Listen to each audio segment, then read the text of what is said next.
Welcome back, babies. This is Shonen Pulse, episode 59. I am Yato, as you all know. I am joined with my co-host Knox Yes, sir. and Papa Traffy. What's up? And on this show, we talk about 9 or 10 manga. I forget because things be ending, but we talk about a bunch of them. Usually it's Centuria, Don to Don, Gachiakuta, Ranger Reject, Shangri-La Frontier, Ichi the Witch, Kinato's Magic, and Kagurabachi. A lot of those are on break this week, and it really works out because we also got a special guest who reads all the things that is not on break this week. So I'd like to welcome everybody to DomoSenpai. Talk to the people, let them know where to find you and what you got going on, man. What's good with y'all boys, man? It's it's New Age Exorcist, Strongest Warrior, Senpai, the Gachiakuta extraordinaire. I love talking about manga. Y'all can find me on Twitter at Senpai TV until they give me my shit back. They ain't give it back yet, but they gonna give it back. Or on YouTube at Senpai, wherever y'all need to find me, man. Yes, sir. Yes, sir. Go check out his channel. He's got like 1,000,000 Gachiakuta videos. The Gachi guy. So like it is fitting that we have him here for this week because Gachi went crazy. And then everything else that we got to talk about is crazy today too. So as usual, man, hit the buttons, like, comment, subscribe. Let your mama know to check out Panel Focus because all the deep voice niggas is in here. And we, it's getting real. Super velvety, super buttery. Don't forget to hype the video too. Press the hype button. Yeah, get us on that YouTube feature shit. Yeah. Hit the buttons. Comments. Hit the. We got Patreon set up. We got membership set up. If you want to help us, donate $1 or whatever, help us feed our families because our families love McChickens. But anyway, we're gonna jump into it. Starting off with Big Gachi, the largest cooter. We got chapter 164, the sixth, and we starting off with a chapter. The chapter title is at the end of the chapter, but like we got feet niggas, yo. Any feet niggas out there? How you feeling? Knox, he's a foot nigga. How you feeling about 6 toes, bro? No, don't expose. Damn. Got 6 toes. As soon as you said, wait, do we really as soon as you said we got feet niggas? Nah, chill. The 6th toe. Bro, as soon as you said, I think we got feet niggas on the show. My fucking stomach fell into my ass, bro. I was like, don't say my name. Oh shit. Yeah, it's real footy. Did you want? Oh, you gave it to me, right? Yeah. We passed it to you. I'm sorry. Oh man, dude, it's hype. It's good. Everything's so good about this shit right now, man. Fucking Gachiakuta is firing on all cylinders, pretty much like throughout this entire Doll Festival arc. Especially like once like the real conflict started turning up, it has not taken its foot off the gas really. And this is a chapter that had me like, yo, like we definitely need a fucking Gachiakuta guest for this one. So that's perfect that Damo was able to join us for it.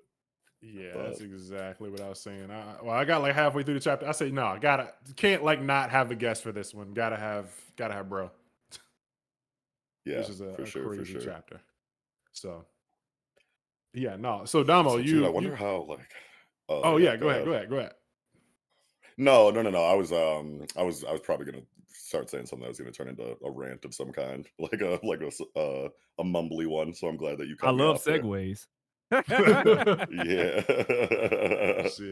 Shit. But how you feeling about this one, Damo? You're a special guest. Let's hear your thoughts. I wanted to pass it to Knox because he a foot nigga. To be fair, bro, I was shocked. Because first and foremost, the fact that they decided that they was like, yo, we gonna start this chapter off exactly where it ended isn't the usual case with this series. Because like normally they're like, oh, we're gonna show you some random ass shit and it's cool as fuck, and we want you to know it's cool as fuck because of who it is, i.e. like a Tomsy reveal or some shit like that. Yeah. And then they go into whatever it is the chapter's focus is that day. But this one, they was like, yo, we going straight into the action. We gonna make sure we got Gauntless looking fucking scared for his life. Like, oh, this motherfucker's about to kill me. And from there, it's like it felt like I had a knife in my back because I was wrong, literally, with like a lot of the shit that I was wrong with like so much shit that was happening, bro. I was wrong, and I'm like, wow.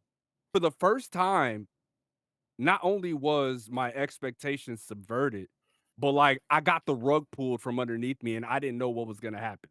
Yeah. Yeah, I agree. It's super cool when like you have these chapters where it's like you expect some things and you always you wonder like, oh, I wonder if like Mama will even be able to use this necklace or whatever, and then it's like Mhm. you get the answer to that, but also like boom, more like things that you weren't like considering, like okay, he just fucking lore dumped on us and dropped that there's a sixth user. Like I feel like maybe you could have probably pieced it together. Like nobody ever gave us an exact number and was like, yeah, there's 6 or 7 or whatever.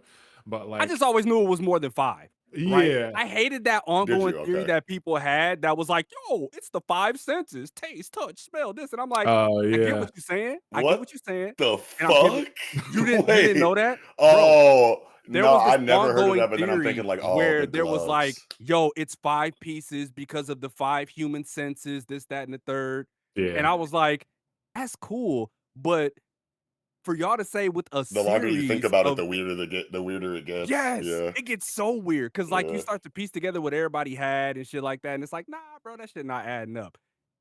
Yeah, because like But what would the book Yeah. even be? Because like I get the boots are smell, and then Rudo's gloves would be touch, and then the touch, coat yep, would be like eating because he ate roaches and shit. But like, what the fuck is the yeah. book? The book had, bro, I don't know. That's where I that shit guess fell C. apart. Yeah. But to Sight. give them a little bit of validity, right? Just I hate having to give motherfuckers validity on certain shit when it be weird. But Yeah. with the whole 6th user thing, that shit had I my mean, like my shit. my gears turning with like 6th sense and shit and all of that. I That's what was I was like, just about to it say. was Like kind of Bruce Willis cooking. just popped into my Yeah, mind. bro. That's ESP. the same analogy I made, bro. I'm like, no way they just put a fucking 6th sense on us, bro.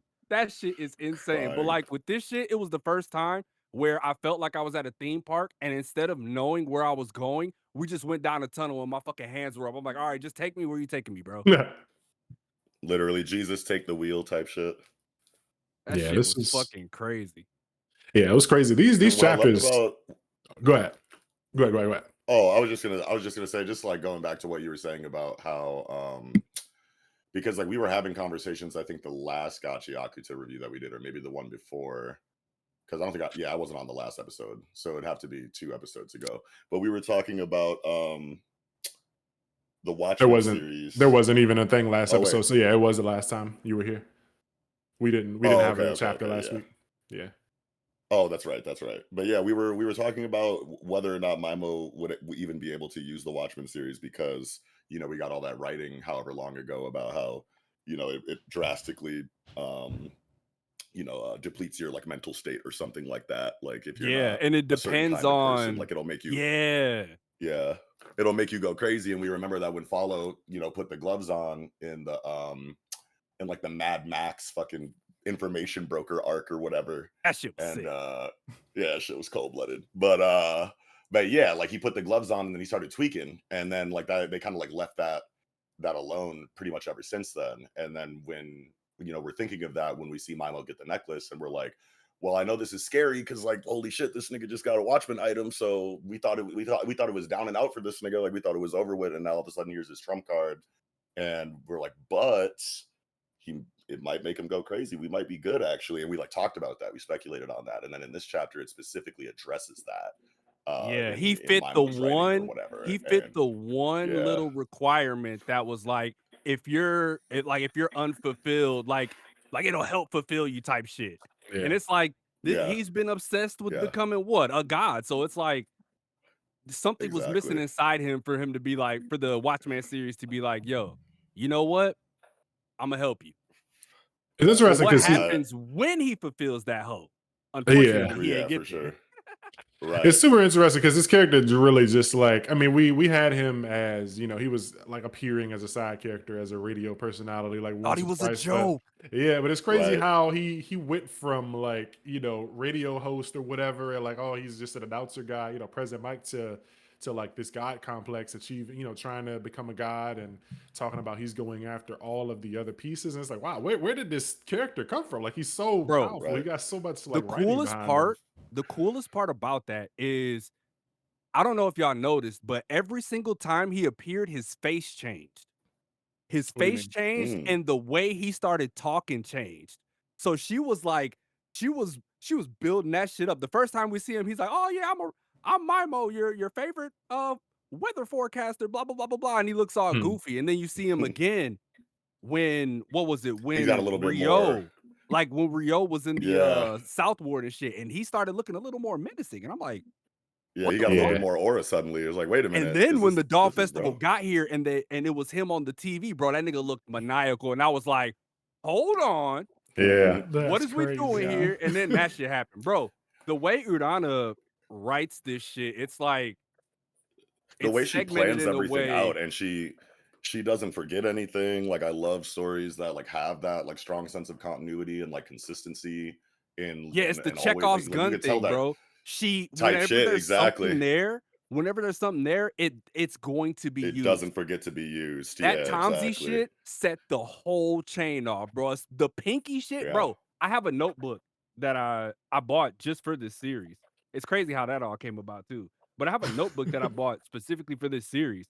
And every chapter that came out, I just took random notes. And that pinky shit was the first thing I seen. I was like, bro, what the fuck is that? Why is there space? That's weird as fuck. Wait, what are you referring to? The pinky shit. Tomsy, when he remember on Tomsy's day off where he puts his hand out and half of his pinky's missing? I don't remember that, honestly.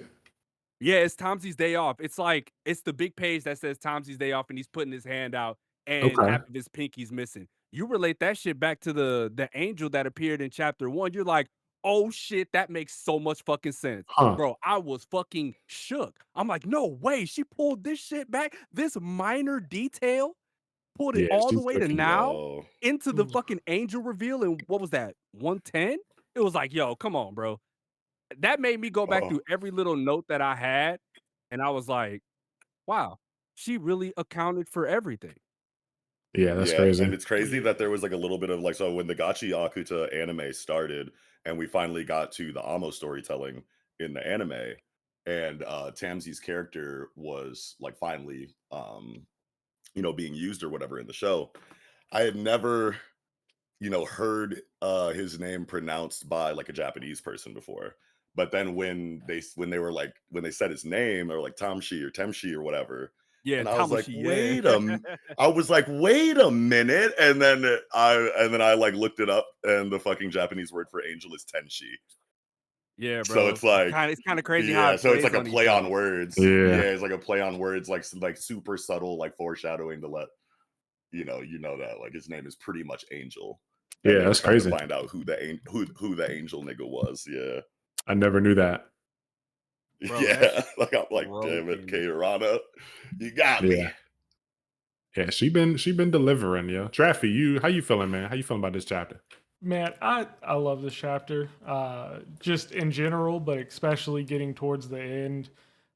With so it kind of ties back in to what y'all were saying earlier, but I think it's like even more narrowed down because it's in this chapter. There's multiple moments set up to like question what's happening against the norms. So, for example, if Mimo is like actually going to be sane and be able to use it or not. Um, and then the next one would be like, at least for me, I was like, oh no, he's not going to be able to mind control Rudo. And then it happens. That And fucked me up. yeah, it's like, Yeah. the chapter keeps setting up expectations multiple times and then just dropping you from like a roller coaster. I feel like I never would have considered like him being able to control Rudo kind of because I feel like they're both like pulling from the same sort of like obviously they all are using, these vital instruments and they pull from the same power system, but Rudo and Mimo have kind of like transcended that. So they're like at a realm above everyone else. So I felt like Rudo would be like unaffected. Like it'd be like trying to poison Yeah. a poison type Pokemon type thing. It's like we're both Mhm. in that kind of like God realm, but no, Rudo is still able to be like mind control. That's crazy. It's the idea that like when he said kill Gauntus, in my head, I'm like, all right, it's not gonna work because I don't think I don't think his Jinky works in that way. He broke his shit, mind you. Yeah. His shit broke. He broke it. So Yeah. him even being able to use that never even crossed my mind. I'm like, okay, he must have had some new kind of power. But then I thought to myself, I'm like, so It's the wait, Watchmen be- series, though. yes, Like, because he got yeah. the Watchman series piece, does this mean that he could control all the other Watchman users? Or is it the fact that the Watchman series amplify his ability so much that he don't even need motherfuckers to have chokers on now? Yeah, Like that's he what I could was just thinking. at will be like, yo, jump off a bridge or some shit. You ain't got Yeah. no choice.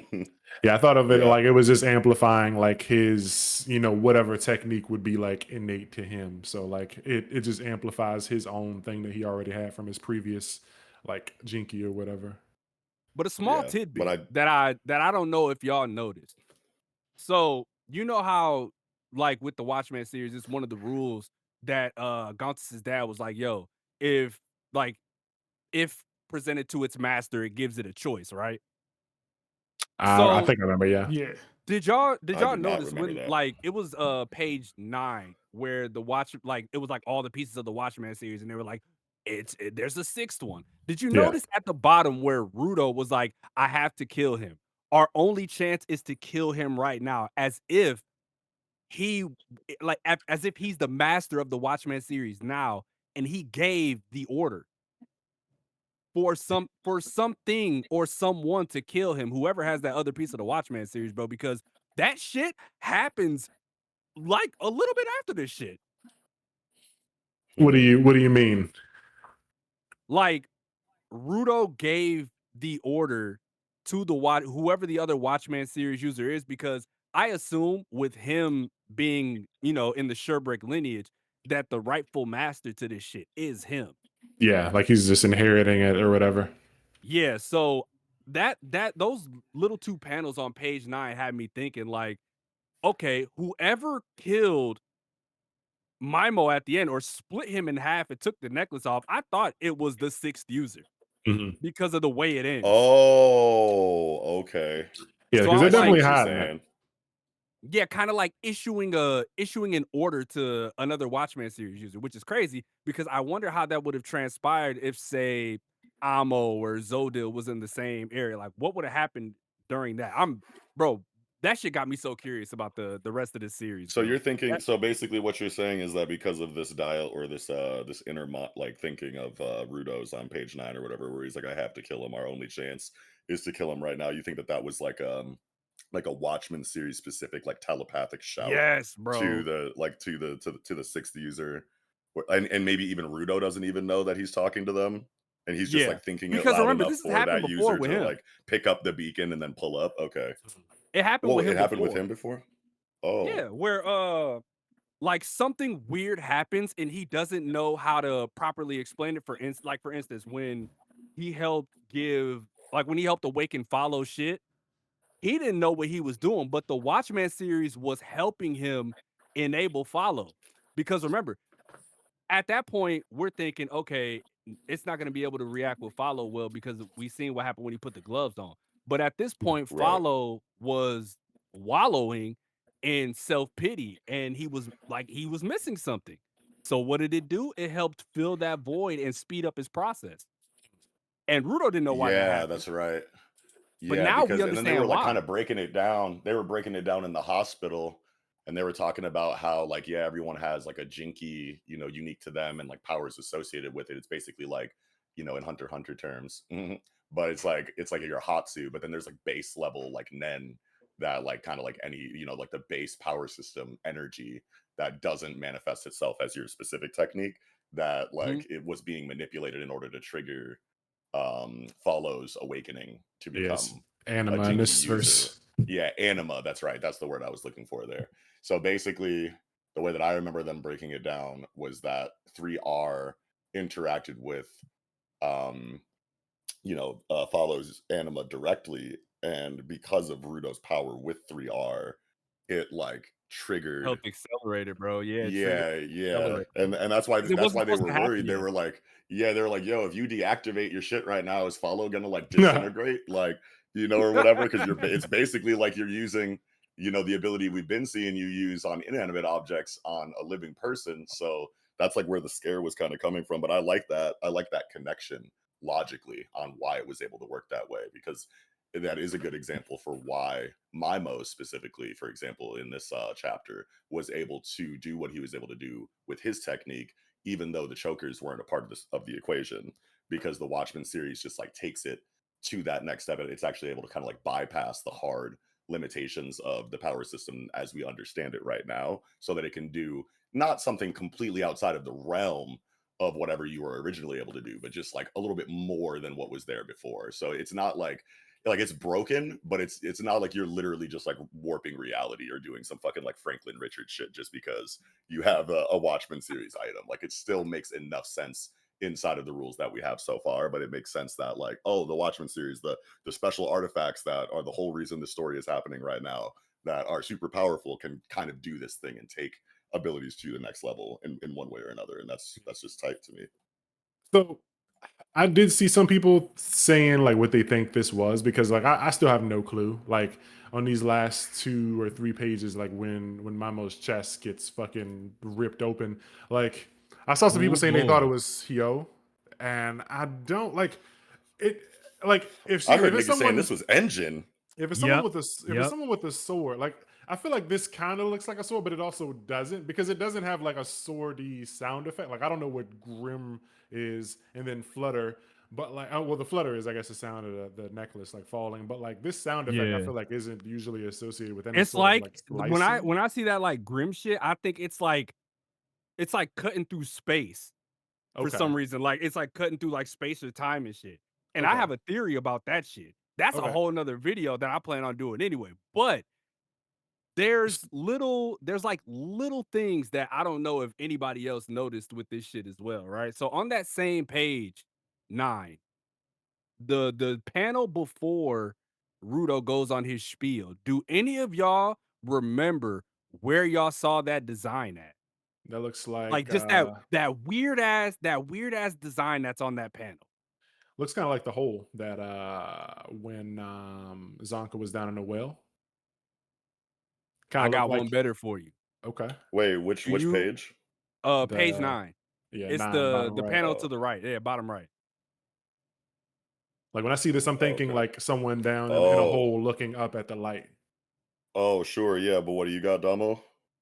Okay. Do you guys remember? So this is like low key twofold. Do y'all remember when Corvus asked for Rudo, and when he was it was what 116, and he was coming back to the base, and he was like, "Yo, somebody took the boots out of the storage," and I'm wondering who that was. And he looked directly at Tomsy, and they Yeah, I do sort of remember had like that. this stare off, and that was him using whatever his ability is.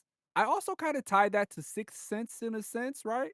Yeah, that shit It's was sort of the similar, because I also that think that scene was Corvus the is blind. yeah. I think that he's blind and Yes. he's using that thing on his the eye on the back of his shit to see things, right? To be Yeah, able to yeah. see I'm everything, right and he there with you peers for into that. people. It's sort of like Hmm. Samu shit, bro. That's the same design. And what was it? When Rudo makes his declaration that I'm a cleaner type shit. You seen how fast fucking Corvus teleported?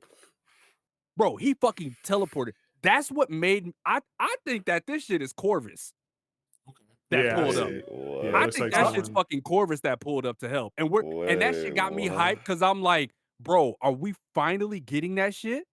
Is Hmm. this it? Are we finally gonna see what Corvus The is made of? sixth. If Corvus is The pulled up and sixth he's sense. dropping dick, then yeah, that's gonna be crazy. Outside Yeah, of I that though, definitely need him. Yeah. I have another theory as to who it is, but I feel like that's even scarier considering the circumstances. This could also be Tomsy, considering how he stabbed fucking Recto. Like that could be Oh, a wait. similar sword. Dude, doesn't it have to be Tamsi though? Because like, where the fuck is he? We know that he wanted to go to the Doll Festival for some like ulterior motive that he was keeping, He He's on on the the hush oh speeder. hush. yeah, Yeah, he's on the yeah, he Yeah. He's speeder. on went the back. He went speeder. back Oh, to the crib. oh, do we know that?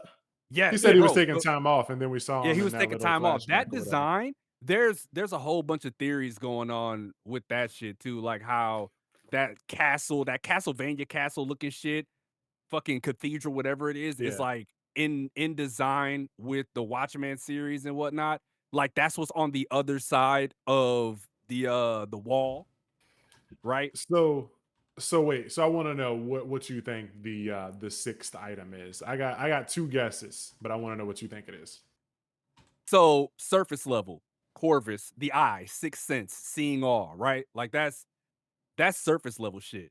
Uh-huh. But my and it's a fear of mine because it's cliche, but it works, right? It's whatever engine has in his bag, you know, Okay. because See, he's afraid, like, oh, this isn't that whole hey, engine, not a fan of his real name, won't say it, shit like that, picking up strays and all of this shit. I'm I'm scared that Hmm. that's the case because I don't want to be like, oh yeah, that it's engine, yeah, that makes so much sense. But at the same time, do I really give a fuck? Not really, man. so you think I feel, so what do you think the object is though? Because I got a guess for what I think the object I is. still think it's the tattoo, Okay. the eye, like that shit's passed down as Okay. far as Corvus goes. Because for some reason, like the way and think about it, it's associated with the cleaners. That's Kuro, all that shit. He's associated with Canis Sherbrick Hmm. and their whole like search for Canis and all that shit. So I think like that shit's just passed down from like head of the cleaners to the next head of the cleaners. Okay. Do you, Traffy or Knox, do y'all have any guesses what the sixth object could be? no, what no, I about don't. you? What about you, Traff? The only guess I could make just kind of follows along with the engine theory. And Probably a pocket watch, right? yeah, yeah, Oh, okay. I like that. So my thought was that the sixth thing, since it's been confirmed that there are six, was that all these belong to Canis and he was the Undertaker. So I'm thinking that it's a fucking shovel or a A hat. shovel, a Yeah. shovel. That And like Wait, bro, and on that's this, the I shit feel that's in the back of your head. That's like he is the Undertaker. yeah. And I feel wait. like this stab that's coming through is like because you can't tell that it's like a katana, but I feel like it could be a shovel. Like that could be a shovel stabbing through Mamo's back. Very similar to well, we saw a small shovel in that artificial trash beast that Zodil created.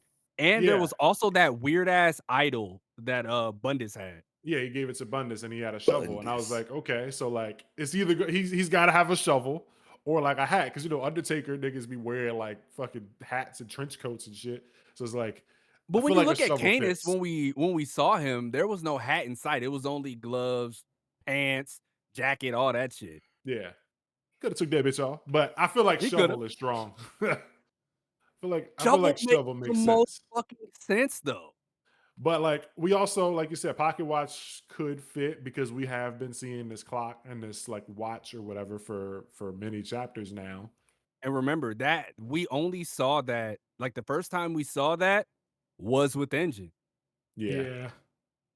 Back So you during think Mimo, or not Damn. Mimo, Amo. Yeah, so the then you whole think Amo shit where it went back in time.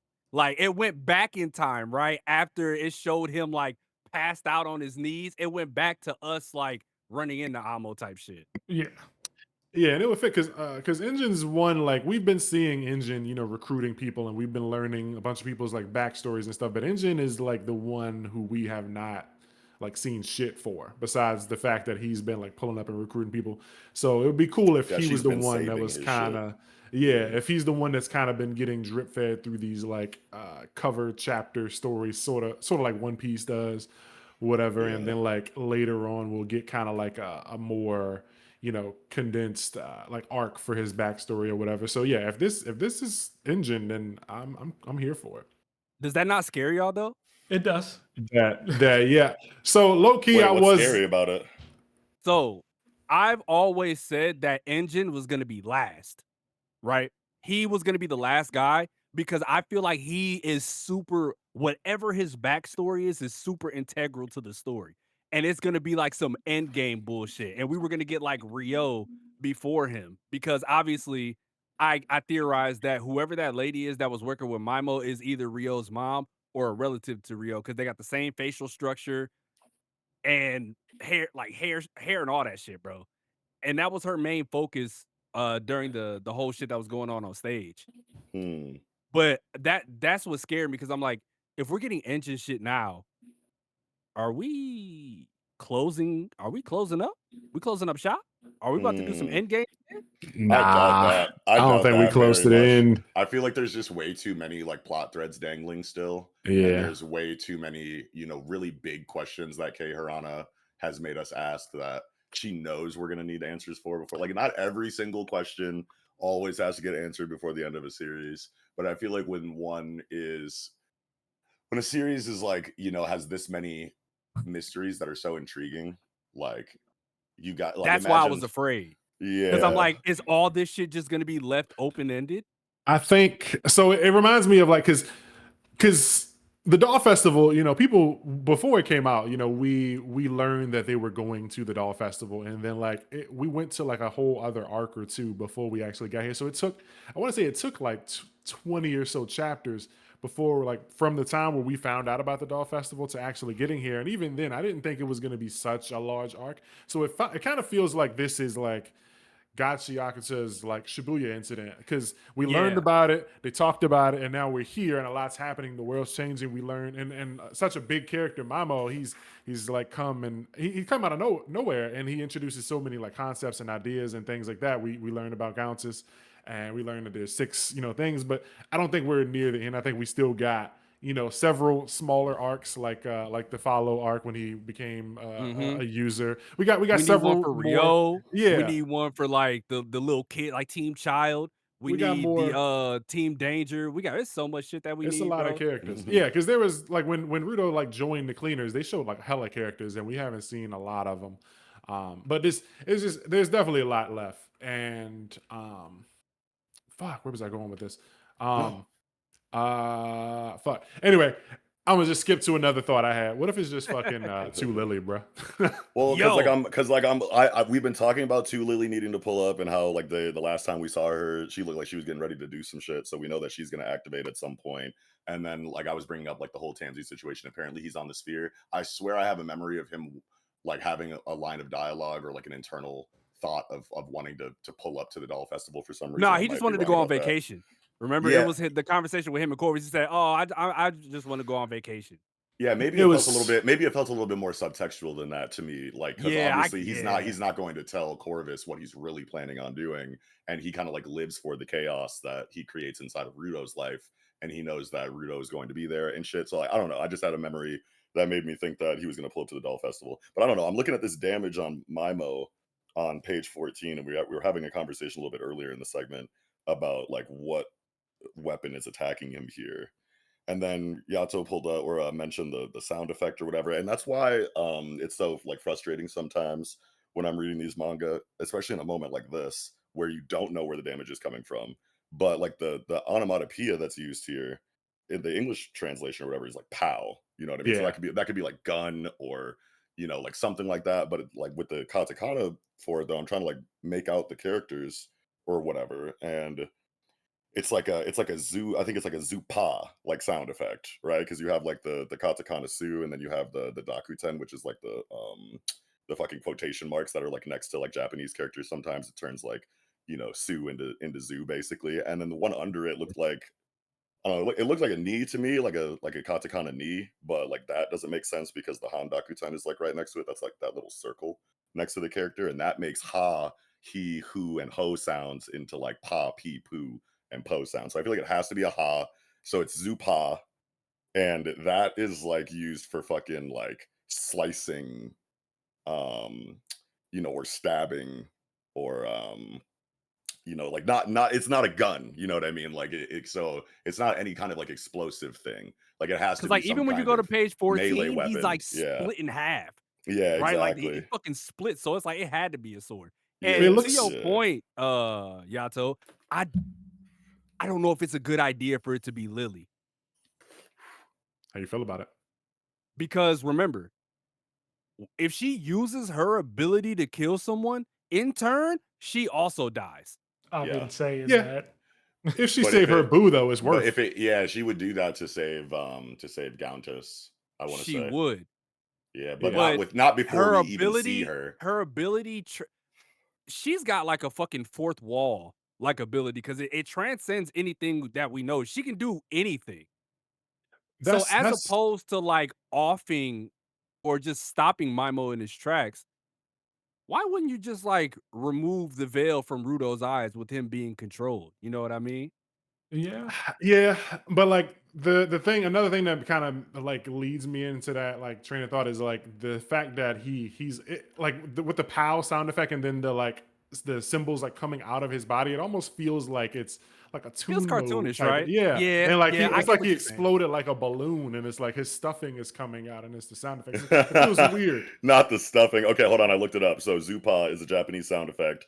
Gitaigo, often used in manga to represent a sharp, sudden sliding, wishing, or slapping action. It combines a sliding sound Zu with a slap sound Pa, frequently used for quick, deep thrusting or striking motions.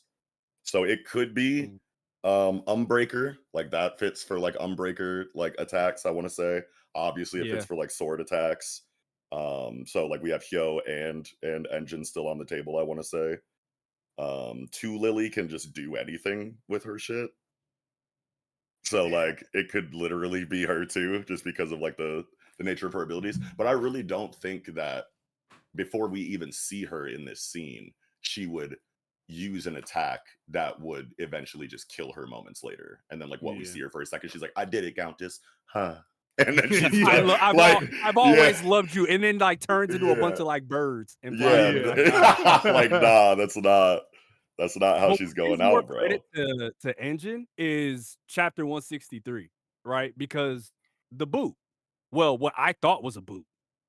Like I thought that shit was a boot. That's right where they're fighting at. That whole like garage area.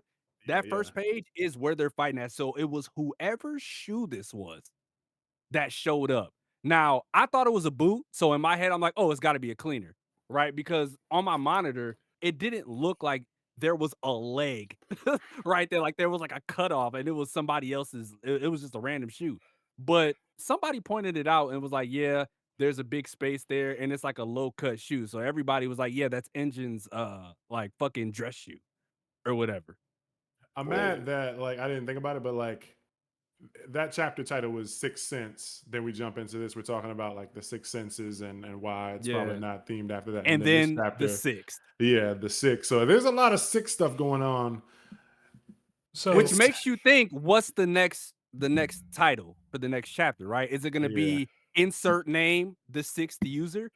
Because I Yo. don't know if y'all also noticed that a lot of this on that final page of 164, a lot of the shit that was there, we saw that, and this is probably gonna fuck y'all head up too. We saw a lot of this same trash in that same chapter where Maimo was talking about the ancient rulers.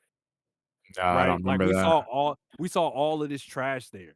It was like a garbage can in the shape of a fucking crown, Hmm. Hmm.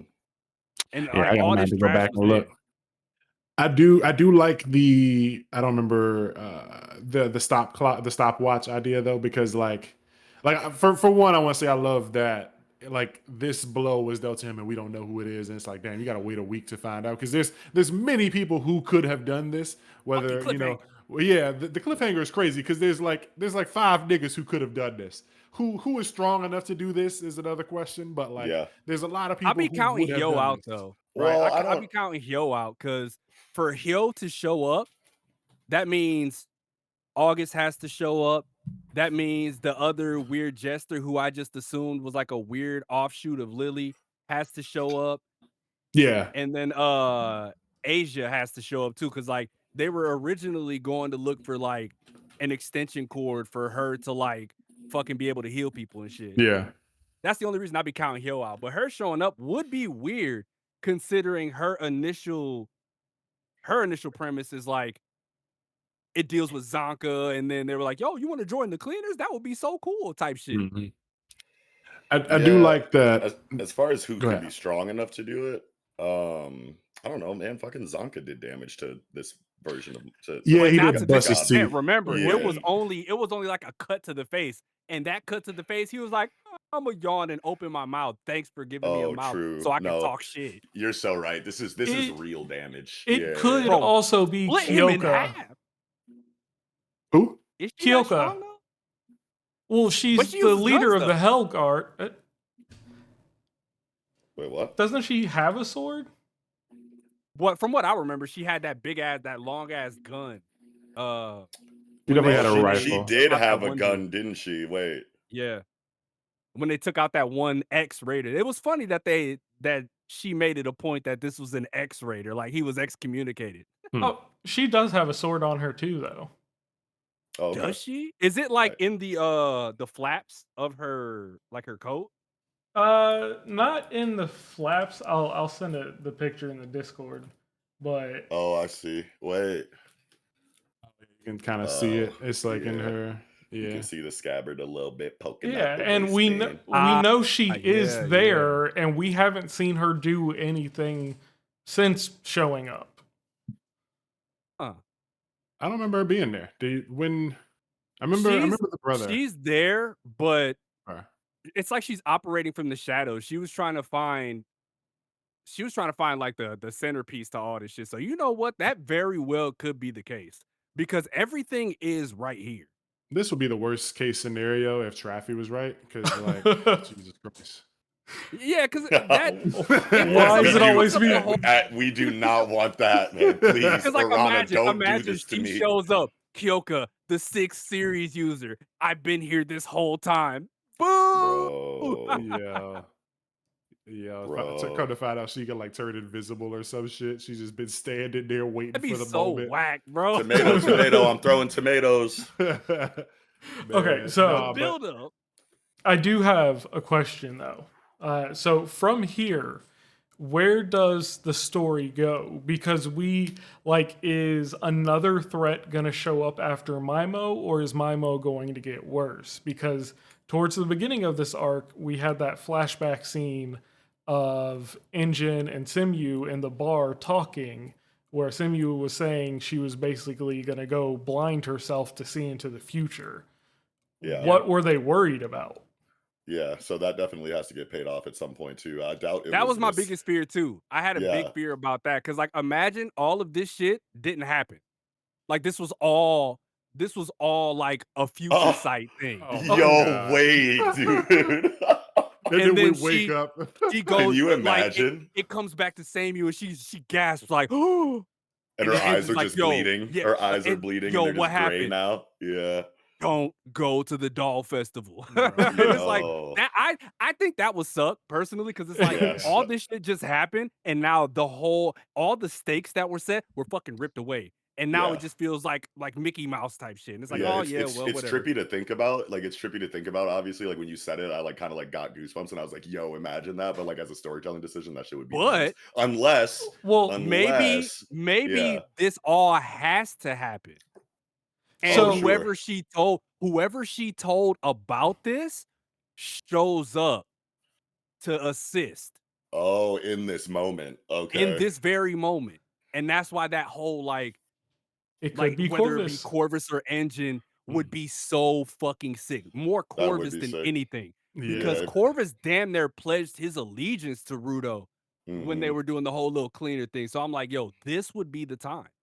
Yeah. Yeah. But It can- that also causes like, to your point, Traffy, about like what happens from here. There's going to be a little bit of internal strife, I fear, because Mimo has already sown the seeds of like the cleaners aren't what you think.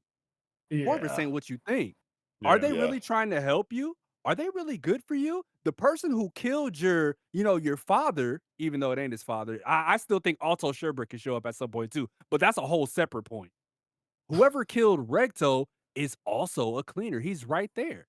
Yeah. So that's going to lead to like some internal, like, yo, I need to take some time from y'all because I feel like everybody's lying to me. Everybody lied to me on the sphere. So now you guys who I trusted are doing the same exact shit. So I can't fuck with y'all like that right now. Rogue Rudo Yeah. arc would be fucking crazy. That would be such Yeah. an interesting way That would to be like kind cool. of give him like an internal conflict with the character that's been fleshed But I out wouldn't want it for to the be whole like series so far. the classic tropey internal conflict to where he's like, I'm about to go join Zodil in the Raiders. Yeah, I'm Yeah, mad. no, we don't want him to. We don't want him to do no Sasuke shit. Just with like that, a better this- Deku solo. Yeah. arc. This could, definitely. aside from that, this could probably be the time where if he does decide to go rogue, he runs into his father. Oh shit. And they finally have like the dialogue about, Dad, why are my hands like this? Why did you do this to me? If he did it to him. I have a whole theory about that Well, shit. son, sit down by the fire. I'm gonna tell you about your great granddaddy. He Right. And they had he the whole he was dialogue fapping about the too much. Watchmen And oh series. no. He couldn't They stop had the drinking whole it, son. dialogue about the Watchmen series. They have a dialogue about like, Canis, all that shit, how this all comes together, why we tried to hide you like Drake hid his kid. You know what I'm saying? Like Oh we no. tried to Yo. hide you because we didn't want this future for you. Bro, the way I almost fucking said Drake's name when you were like, it's a lot of sick stuff going on right now. Who do you think the sixth user is? I was like, Drizzy in my mind. Yo, imagine Drew pull up with a fade, got an owl on his shirt. Bro, Hey, yo. I'm through with it. That Yeah. would be crazy. That'd I be do- so But yeah, I this series can go any fucking way, bro. Yeah. That's what I love about it so much, because there's still so much that needs to be covered. Yet she does the thing where we solve like 1 or 2 mysteries, but 7,000 other mysteries open out of them 2 answers. Yeah. Yeah, it's very strong. So her storytelling is very well. Like she does a very good job, and like just the arcs can come from anywhere. Like none of us expected like the Doll Festival before we found out about it, and then I don't think anyone thought it would be this big of a deal. And then like the arc I right did. before where I did. I'm one of the ones that did. okay, I saw Doll Festival. I saw the date, which was Halloween, and in my mind, I'm like, ooh, I thought it would be a good arc. Like I thought it was gonna be a good. Hold I on. thought it was gonna be a decently sized arc. I didn't think it would be spanning. Like we've been in this arc for like a year now, right? Like and Something like that. With all the and- breaks included, damn Yeah. near, bro. Yeah, and like the arc that came right before it, like the whole like follow becoming a follow. Like I didn't expect that. That kind of like when they said like we're going to the Doll Festival, I thought that next week we were going to the Doll Festival, but we spent another 20 Yeah, there was chapters. a mini arc in between Yeah, after it's they like- first referenced it. Yeah. Yeah, and she could do that forever. Like that arc was fine. Like they could do, these art manga can do those type of things like endlessly. Like they could I just drop prefer when another a 20. mangaka does like this specific thing that we're talking about right now. And I was going to mention it when we were having like our initial, Mimo character discussion earlier in the segment too, where, he's kind of like salt and peppered in throughout the series. Unbeknownst to us, will become like this huge villain later on. But I think that if you were going to have a character with such a big, a villain with such a big, motivation and like this really ambitious, like grandiose, like vision for godhood and like all of whatever he's trying to have going on. I think it's cool that you don't just like slap him in the middle of the story suddenly. You wanted to kind of like breadcrumb him, here and there so that we could go back and it's hype because you're like, dude, Mimo, like this nerdy ass fucking announcer nigga that we've seen a couple times throughout the series. Like it just adds more to it. And I feel like on the story arc side of things, if you know the arc is going to be big and you want to create that anticipation for it, you should mention it a couple times and then have, more storytelling in between separate from it before you finally get there. So that when you do get there, you're like, yo, this is the shit they've been talking about for like 30 chapters. It just does so much more for it. And I wish that a lot more stories would do shit like that. Yeah. So Knox, to your point, Yeah. right? Yeah. I think this is something that you'll really like. So for instance, your whole like with Tomsy wanting to go to the Doll Festival shit. Yeah. When y'all initially heard Doll Festival and they were like, yo, this is where everybody goes to show their shit and we wear costumes. None of y'all thought like, yo, Tomsy's gonna show up as the angel to fuck with Rudo? That didn't pop up in y'all head, bro? I That's definitely thought about that. I For definitely sure, thought about costumes that. and dolls, and he's got That's strings the and stuff. shit. It makes That's sense. what Yeah. I've been waiting this whole time because I'm like, I know that shit. It has to happen. But that's It what fucking makes has me to happen. that's what made me, think like there has to be another conflict after this Mimo stuff because like this is for the Doll Festival being such a like it is the most kind of like anticipated arc in the whole series so far. It's the only one that got that kind of setup, you know what I mean? Where they said, yo, Mhm. this is the thing on this date that we're all trying to do. It's going to be tight as hell. It's a really big deal in this universe. Like, here's everything that's going on with it. We got so much like lore and like world building centered around it. And then we finally get here and it's like this hype moment. And then the very first conflict that we run into at the Doll Festival is Mimo. And that immediately made me think like, okay, there has to be more, after like this is just the initial issue. You know what I mean? And it obviously doesn't have to happen that way, but because it did happen that way, just with my experience with reading these stories, it immediately goes to my mind and goes like, there's something after this. And that, coupled with the idea that Tamsi definitely wants to fucking pull up here. I swear to God, I need to go back and like read it again. He did say when Rio, I think, was on the bed that he should kill someone else, like to bother to fuck with Rudo. Yeah. That has to come into play what too. I thought that was gonna happen earlier on, because I thought Maimo was gonna do this whole thing on the stage and like, yo, I'm this big bad crazy sack of shit and I'm about to fuck everything up, bro. Knowing that Tamsi is on the sphere, where would be the best place for him to fucking drop in and fucking stab somebody? Oh, especially On if he that comes from the stage. sphere, he'll literally like From have the above, whole angel shit. Yeah, the angel Drop motif on is his still ass. there. Yo, That would have dog. been fucking crazy. That's what I thought. That's why this whole Maimo thing, like, again, And with the I was god like, shit, yo. yes. I thought that I was like, I'm on this fucking roller coaster, bro. Just fucking take, because this is crazy. Yeah, I didn't think Maimo would go this far and evolve like this. I thought Yeah. Tamsi was gonna be the one to come down, cut him, and tell Rudo, looks familiar, doesn't it? And just fucking disappears. Yo. And they have to go chase his ass, bro. Or he just drops, like, he just fucking goes and digs at Recto's body and drops it on the stage from a million feet up. Yeah. There's so much that I thought was gonna happen, which is why I love this story. Because like my expectations get subverted every time, and now I'm getting introduced to some even cooler shit that I didn't think was possible. Now I'm positive that like Tamsi pulls up, if not now, then definitely before the end of the Doll Festival arc, to be like the next phase of like whatever conflict. Yeah, that because the Maimo stuff is so big and so like bombastic, like it's so like in your face in the foreground. It definitely feels like Heiron is like, yeah, everybody look over there, so you don't see what I got cooking over here. And like I feel like we're supposed to kind of like, as good as all the Maimo shit is, I feel like it might not be shit compared to the latter half of the arc if Tamsi does come in and he's finally like has like a mask off moment where he's like, all right, I'm done playing the mole game, like I'm done playing the the subterfuge, like like troll, like fuck with people and act like I'm their friend type shit. I'm ready to go like full villain mode. If this is the arc that he actually decides to activate in, where he doesn't care, who knows his real game plan or whatever, then I think that after Maimo is a really good time to introduce that. And especially after this conversation that we've had about like his angel motif and the god writing that we have with Maimo, and the fact that he's literally on the sphere right now and would be able to drop down from above like an angel. I feel like it literally has to happen this way, and I'm gonna be mad if it doesn't. And I don't know if any of y'all are Final Fantasy fans. I'm a Final Fantasy 7 fan. It's my favorite game ever. Yeah, it's up there for me too. This feels like the turning point where Aerith died. Yeah. And the whole, like, that shit just came out of nowhere and the whole crew fucking fell apart. I feel like whoever Maimo or whoever Tamsi kills, it's going to hurt. Yeah. And I think it's going to hurt really bad. I think Domo's idea still works here, because imagine like they beat Maimo, the arc is coming to an end, everyone's gathered, relaxing, licking their wounds, and then he, comes in like an angel, takes someone out, and then he's like, Sephiroth, bro. Sephiroth drop it with the sword and boom. Yeah. It's like, reminds me a lot of like Thriller Bark 2 in One Piece, where like you finally get done with the arc and you beat Gecko Moria, and they're like, okay, we barely escaped by the skin of our teeth, you guys, and then fucking Kuma pulls up like, yo.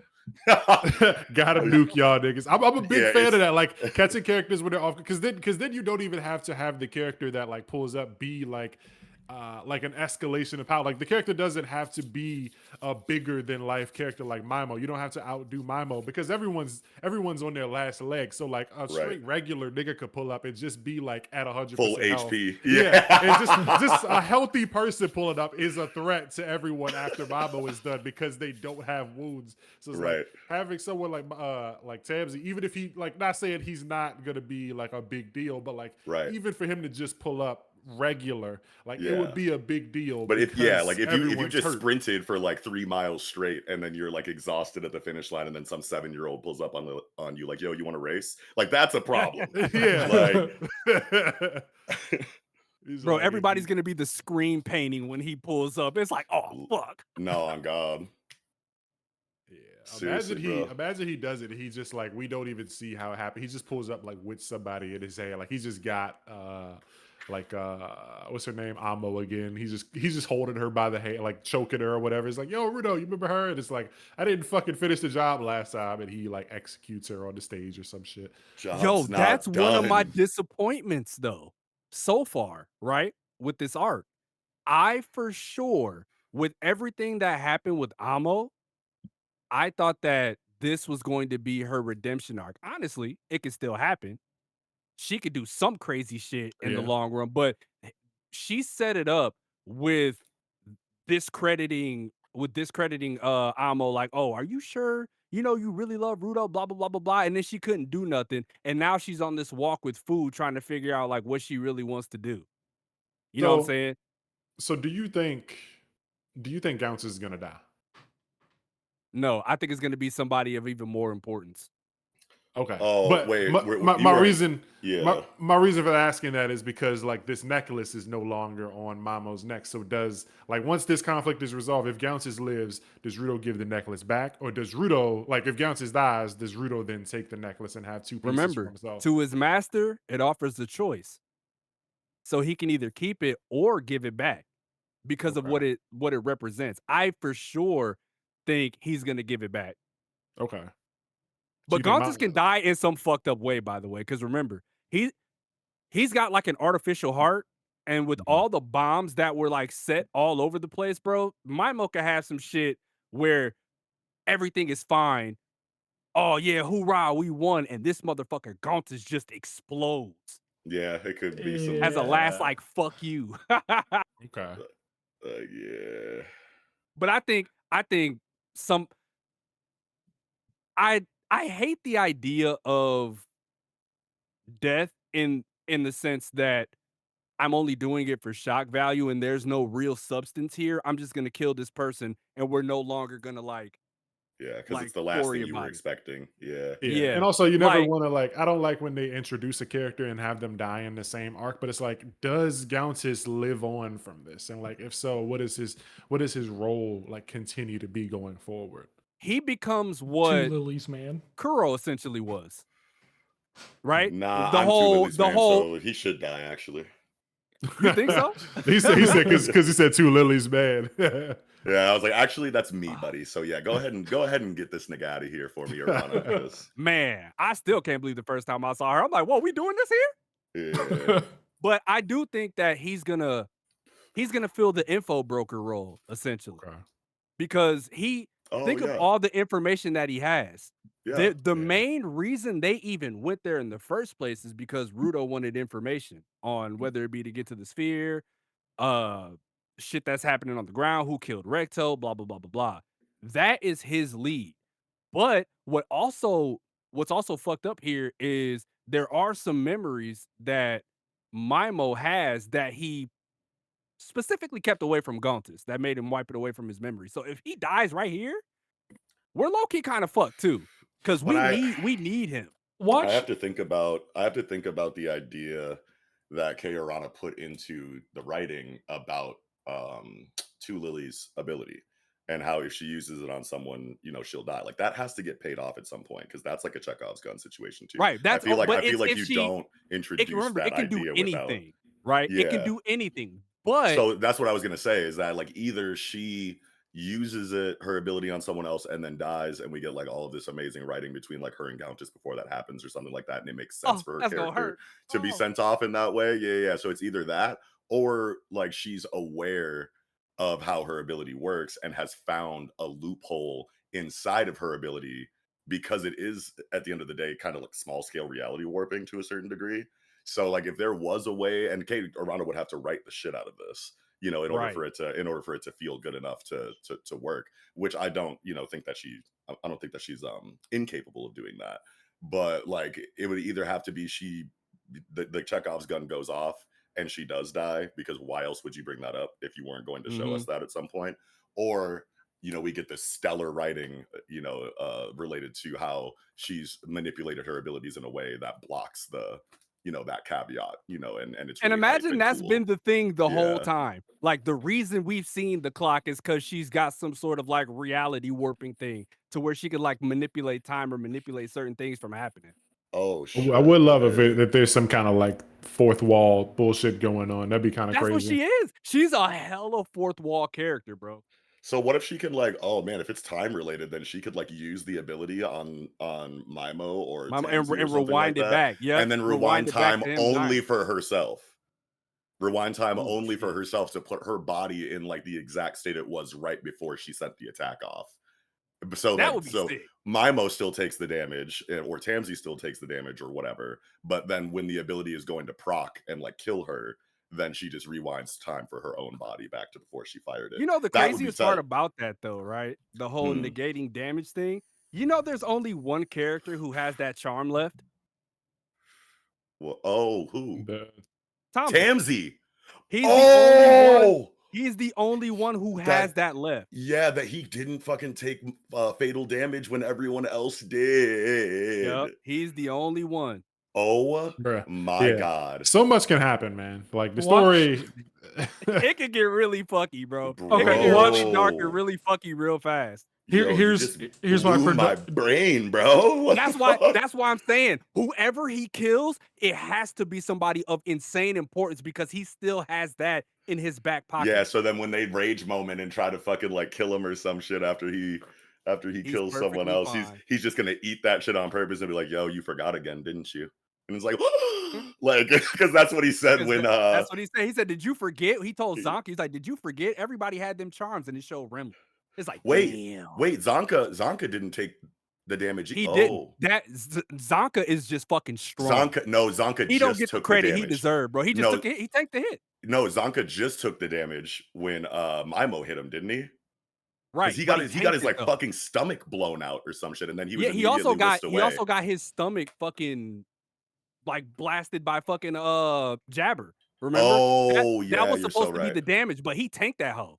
Okay, so wait, do you think that the sigil like proc? He never like, got when one. He, Remember, oh wait, he never got one in Graffiti She Town? drew the funny shit. Yeah, She drew the funny shit made that a made his jokey arm joke. blow up. Yeah. Oh, so damn, I'd be mad as hell. No, next time I went to Graffiti Town, she might have to see me for that. Because like, Bro, what do you remember mean? she came up to see him and she apologized for it. She was Yeah. like, Oh, they were like, so what did you draw on him? And she was like, yo, do the flex. And he flexed and his arm became Popeye. Yeah. I'm crying, nigga. I completely forgot about all that shit. But still, though, it's like, yo, we're cleaners, bro. Like, we go put our lives on the line, like out in this world all day. You wrote the sigil on everyone else to give them a fucking what's that one ability in Kingdom Hearts, second chance or some shit? Or like where you're about to die, but instead you get 1 HP. They just did some shit like that in Shangri-La Frontier too. But yeah, but like, yeah, I'd be like, hell no. How you give it to everyone but me? And I'm rolling with them into danger every day. Traffic. It sounded like Traffic was trying to say something. Yeah, Oh. yeah. So watch this arc, and with Two Lily showing up, blowing up Mimo, and then she dies, and then Zodal sweeps in and grabs Gauntis, and then Tansy rolls in and kills him. Remember that. He can't. Zodil is he cannot show up. He's waiting because remember, what's her name? The time frame, but isn't that time frame up? Momoa has all this information though. No, she has all the information from touching Kuro. Yeah, from Kuro, but remember, not from Gauntis. He is could the have information guy. He could have it. Yeah, that's why he knows what like Gauntis and them were doing. He already knew what Gauntis and Mimo were up to, and said that. And it's crazy that how layered that was, and it's like, yo, we can't say anything out loud because the choker maker is listening. Now, if it was just regular Gauntis, that would be fine. But there was a reason that he was like, yo, he's listening because Mimo was the one that was getting the information from listening. Yeah, but so in that situation, doesn't that mean that Gauntis is the one who provides all the information because he is the choker maker? He would be a step above. He just has he would be a step above, but there's some shit that she has, that Momoa has, that Zodil desperately needs. And it's whatever has to do with Candace Sherbrick. That's why he's fine with just waiting there. Yeah, And he I said, "The can, next Okay. time I see you, Rudo, I'm on your ass. I'm gonna yeah, wait." And he's like flying away and shit, like, "Yo, I'm gonna wait, I but I'm gonna whoop definitely your ass think next time." I think it's possible that Kuro could have the information about what's happening right now as soon as Shorty wakes up out of her coma or whatever. Um, because like sure, Maimo is going to get the information first. He's gonna get it firsthand. Like that's where it goes immediately. But then Kuro is like one step behind that and could just get it like immediately or shortly after that. Because like And if anybody, it would be that is his Bundes, whole thing. Yeah, that right? is It his would be whole Bundes thing. that shows up because that was Yeah. his mission. Like, you Oh. go find the choker maker. Yeah, man, there's a lot of fucking ways this shit can go, yo. It's crazy. I need to do a reread, and that's coming soon. What are we on? This is chapter Yeah, I 164. think it's Wait. either I think it's either Tamsi at the end of this chapter or Engine. That's my final two guesses that Hold I on, like hold the Some on. shit about to most. pop off. And then Back to yeah, that though, because yeah. Rudo came to find the White Crow, which is Gauntis, because he had the information that Kuro didn't. Which But remember, the White Crow isn't essentially Gauntless. He's the choker maker. The White Crow I was was gonna just about to lead say, him. The White Crow leads him to the choker maker. which That was to also Lily. circles back. Yep, that also circles back to who is the original White Crow? Who is the real White Crow? Because that's what helped her get out of that same. It looked very similar to the first place that Rudo dropped in at, by the way. Like it helped her Mm, escape some polluted zone. yeah, It led her to safety. So who is that? uh, yeah. millions of Um, questions. so Too many many, man. questions. And Yeah. that just goes back to what we were saying earlier about how I feel like we can't possibly be going into an endgame situation right now. Yeah, it's Because too it's much. like if you're just gonna rapid fire the answers to all of these questions that we've had throughout just this conversation in this review, like there's even more questions and dangling plot threads that we haven't even addressed that Gachiakuta has kind of set up, throughout its run. So it's like Yeah. there's just still too much to do. And if we were trying to end it in like the next arc or even two, it would just feel like such a rushed closing of all of these doors that I feel like it would feel clunky to wrap things up that quickly. I feel But like this is my One Piece, by the way. Like I feel yeah, like because like Yeah. I'm not the biggest One Piece fan. I've yeah, tried millions of times. I couldn't get into it. Not a fan of the character designs, this, that, and the third. But that's not me like hating. I can obviously look at it from the outside looking in and be like, yo, this has to be fucking exceptionally good because so many people say it's exceptionally good. Hold on, yeah. hold on. But Let's set an example here real quick, because obviously by my profile picture, I am a huge One Piece fan, and it is okay that you dislike One Piece. It does not bother me. No, it's I not. It wish bothers more me. people and it's not could like do it's that. not like a dislike. It's just I'm comfortable with saying like it's not for me. You know what I'm Yeah. saying? and that's That's fine. I'm not Yeah. one of them dudes that's like, yo, fuck One Piece. This shit sucks. I don't understand why anybody likes it. I'm old enough to where I'm like, yeah, not for me. Yeah. We'll Yeah. talk about that. We'll talk about that later. This isn't over. But so one last question from me, and then if you guys got any more closing thoughts, we can start wrapping this up. But I just want to know now that like we were talking about like arcs and like how we don't feel like this is close to endgame. Where do you guys? I guess Damo first. Just rough estimate, gun to your head. How many chapters you think this series is going to be? 400 to 500. Okay. hell yeah. I think that's the sweet spot Yeah. because she ties things in really neatly to where you don't really question it because like it's answered already. So it's like you're not like, are you sure? You're like, oh, okay, well that's that. So I Yeah. think like 400 to 500 ish. I think that's like really really good. That Yeah. feels good to me. I was gonna say, like, whenever I think about this, because I've thought about it before you asked the question or whatever, and I always like said like 350 Yeah. feels kind of good, but like I can't feel like what are we on chapter 164? 164. It doesn't feel like a halfway point. Yeah. You know what I mean? Like it doesn't Yeah. have to be like, specifically addressed in the narrative or anything like that. Like we're halfway through, but like it does.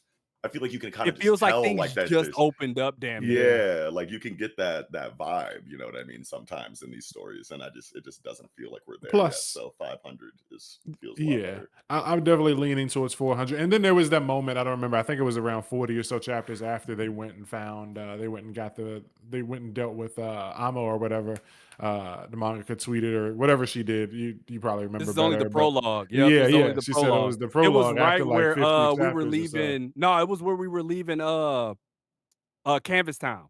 Remember, because he was digging Okay. through the trash and shit. Yeah, and it's like And that she was tweeted, she was like, "Yeah, this is only the prologue." I was like, "What the fuck?" yeah, and that was a good, decent amount of chapters. At that point, like a lot of people would be like, okay, we probably got like 2 big arcs or something. And like that was just the beginning. So like, yeah, the story, I would say at the very least, like we're looking at 350 to 400. I don't think it's gonna be like there's no shot that this series ends in the 200s. I don't think, Yeah. unless like something crazy happens, like she has like a health issue or something. Because Yeah. like there's still, just for the simple big plots, they're still dealing with Tamsi, still dealing with Zodil, and then dealing with the Spherites or whatever resolves of that. And each of those alone are going to be huge arcs that would need something to separate them. Yeah, like Mhm. there's got to be the point where like between A and B, and that those as we have seen those like in between arcs can be anywhere between 10 and 20 chapters, and then like when we get to those major arcs, those aren't gonna be 5 chapter arcs. Like we're gonna see probably 2 or 3 more like doll festivals, not And like much to me, and specifically. like Knox's point of the Chekhov's gun thing, bro, we still don't know anything about Makaka Iko. We still don't know anything about all of those other symbols that we were shown in Canvas Town. They Yeah, only zeroed in on the Watchman series. And Yeah. obviously, I think Engine has something to do with one of them lineages. Because Yeah. his focus wasn't where Rudo's was. His shit was in the other direction. yeah. Yeah, I feel like There's we're gonna get the lore on like Engine, and it's gonna be like mind blowing shit. Like his tattoos are gonna like mean something like super significant to Did y'all like. see the like she had an illustration of just the tattoos by themselves.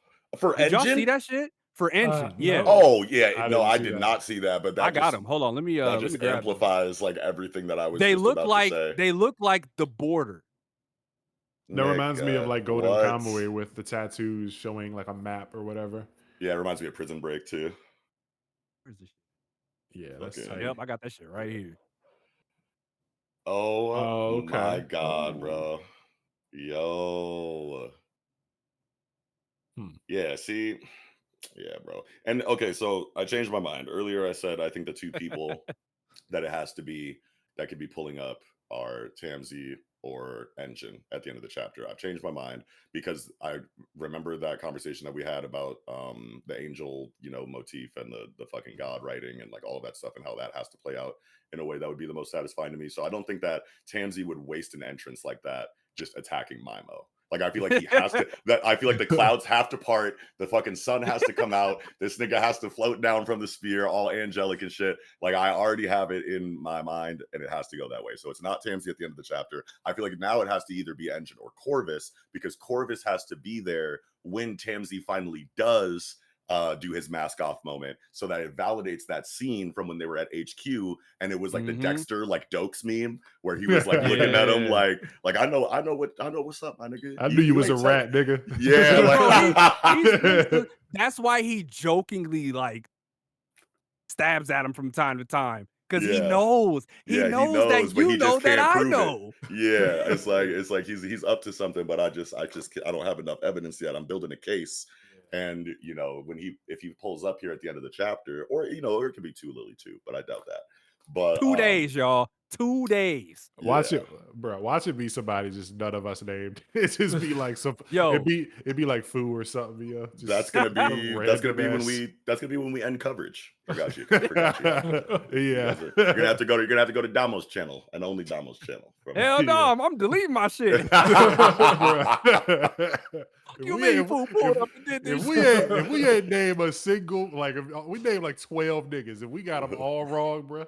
Yeah, I mean it'd be like that though with these like bro, these Japanese storytellers are fucking different, bro. I can't count how many times I've been going through a series and they set up some kind of cliffhanger like this, and we spend a whole fucking week or 2 weeks if it's on break or something like that, theorizing all of the most logical possibilities, and the fucking conversation is beaten to death, like online on the timeline or in a group chat or something like that. And we're like, okay, we got to the bottom of it. It can only be this spectrum of things, and then the manga is just like pushes the glasses up and then does some off the wall shit you didn't expect, and it's tighter than everything that you guys originally like deduced, because this is their world, you know what I mean? Everything makes more sense. Like, they live in this fictional setting, like this is reality to them. Like, this is, they're just like documenting like real life, basically. Like the level of immersion that we experience when we read this shit can be really high, but it's nothing compared to, you know, the mangaka themselves, you know, and that's what allows them to kind of like have those rug pulley moments where they're like,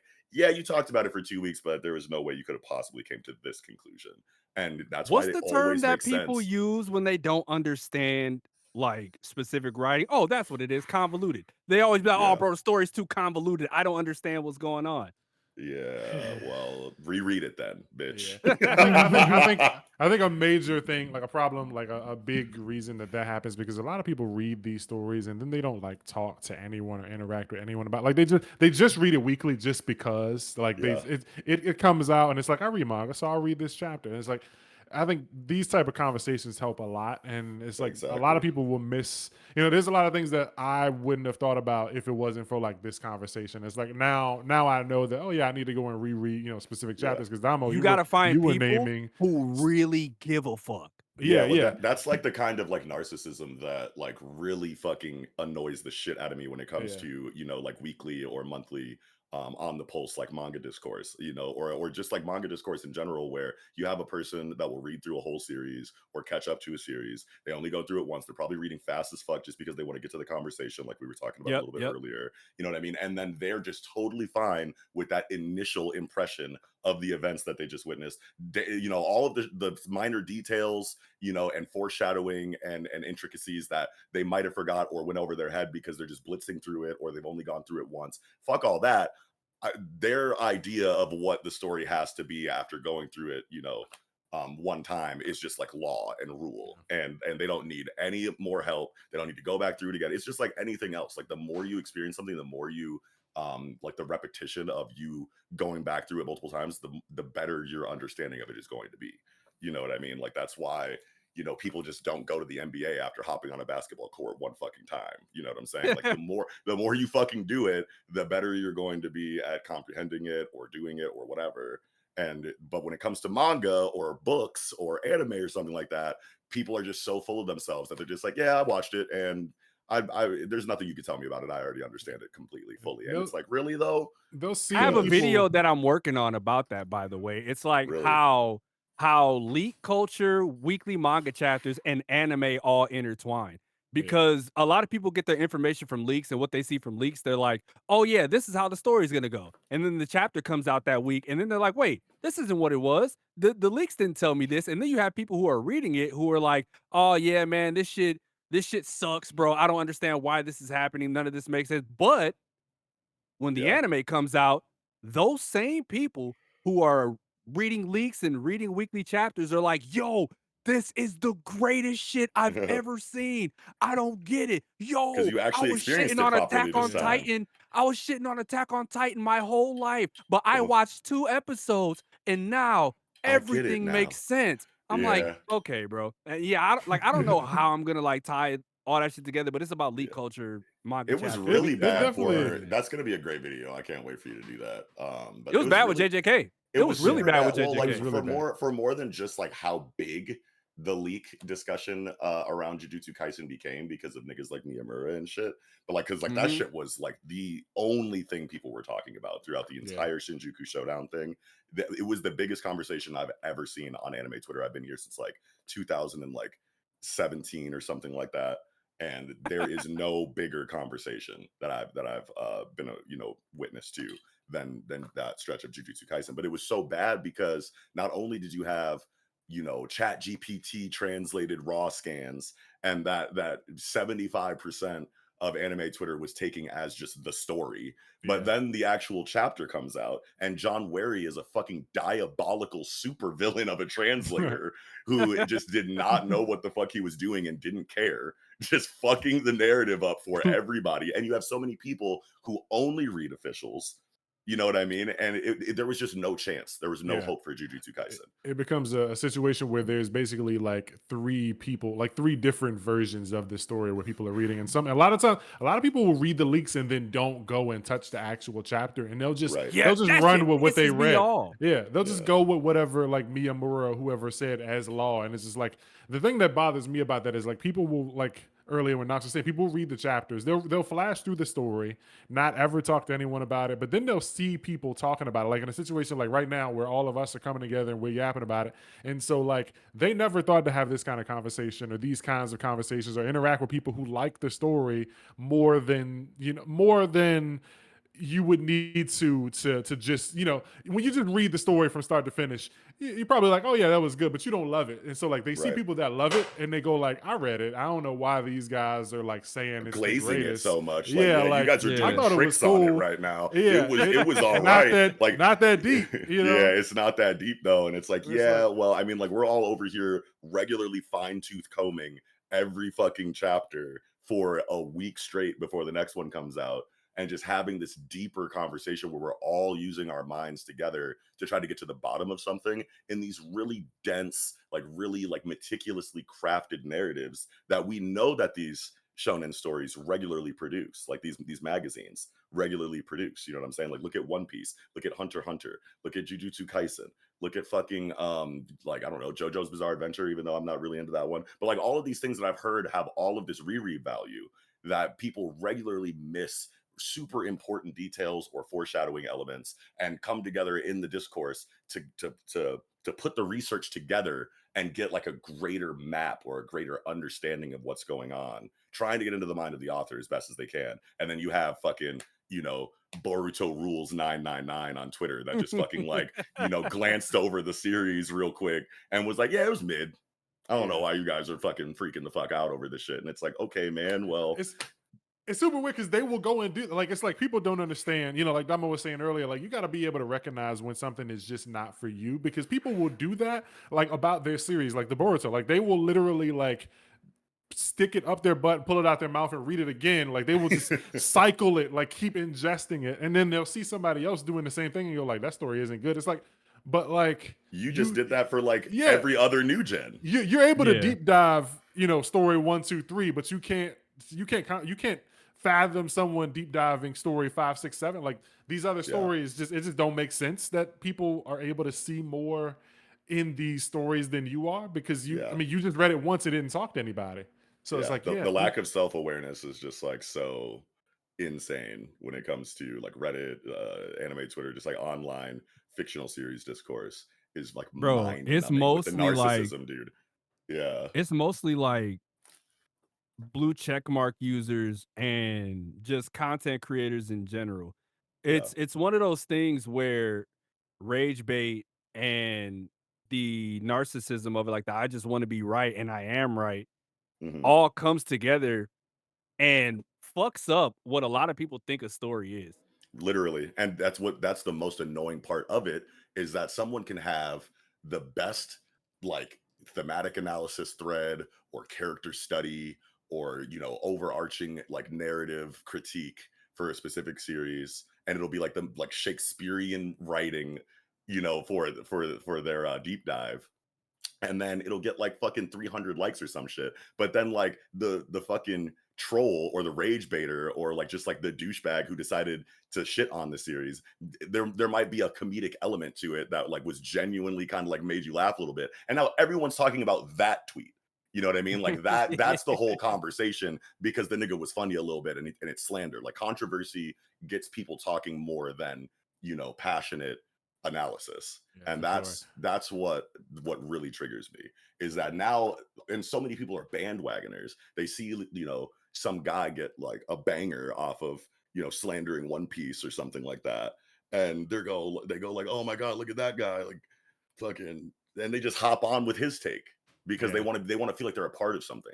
It's like this guy saying. Yeah, it's like the Mashima thing, where it's like a lot of people haven't read any of Mashima's stories, but everyone like complains that his art is the same, and it's like, a lot of mangaka have the same art style. Like if you Yeah. look at like Urasawa, like he's not subtly jumping to like a different art style. Like his characters look similar, but like nobody hates Yeah. on him for it. But like because Mashima shows titties and he's got like a more kiddie story, it's like this dude can only draw Natsu. It's like, but like that's his style, bro. Yeah. Like Yeah, it's a style. I would lean a little bit more.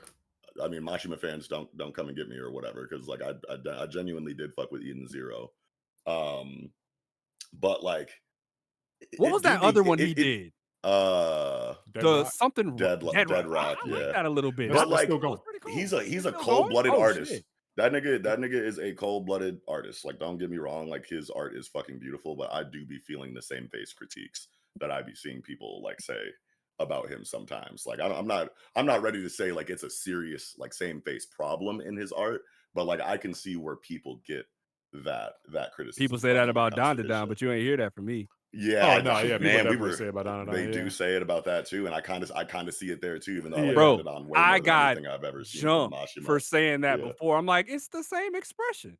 Yeah. And they were It's like, what definitely- do you mean it's the same expression? It's- This is completely it's- different from the panel you posted. And then they go and look at it and it's the same shit. It's definitely something that you see more. Like it's something that's it's more striking when it's like a weekly series and it's like everyone's kind of glazing it. Because like Urasawa manga, it's like the nigga like when was the last chapter that he put out for anything? So it's like you're not actively reading it, but people are reading Eden Zero every week. People are reading Dead Rock, and then Mashima just said he's doing a sequel to Fairy Tale or whatever. But it's because it's in your face and a lot of with other like Urasawa too, it's like it's way different because he has like a lot more realistic approach to character design. He exists like pretty much entirely in the seinen demographic, and he tells these psychological grounded psychological thriller stories that are meant to feel like real life. On the shonen side of things, something that shonen is known for, especially battle shonen, are these like flamboyant character designs. You know what I mean? So like if you're going to have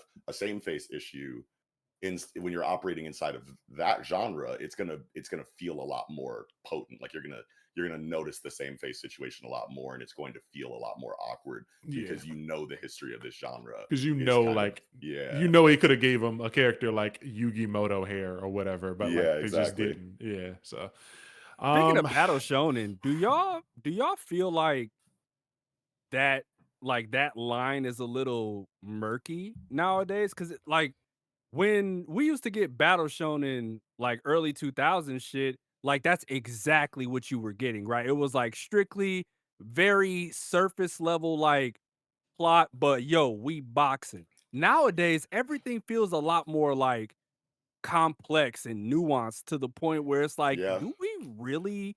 Is this really battle shonen, or is this something else entirely? I think that there's enough overlap,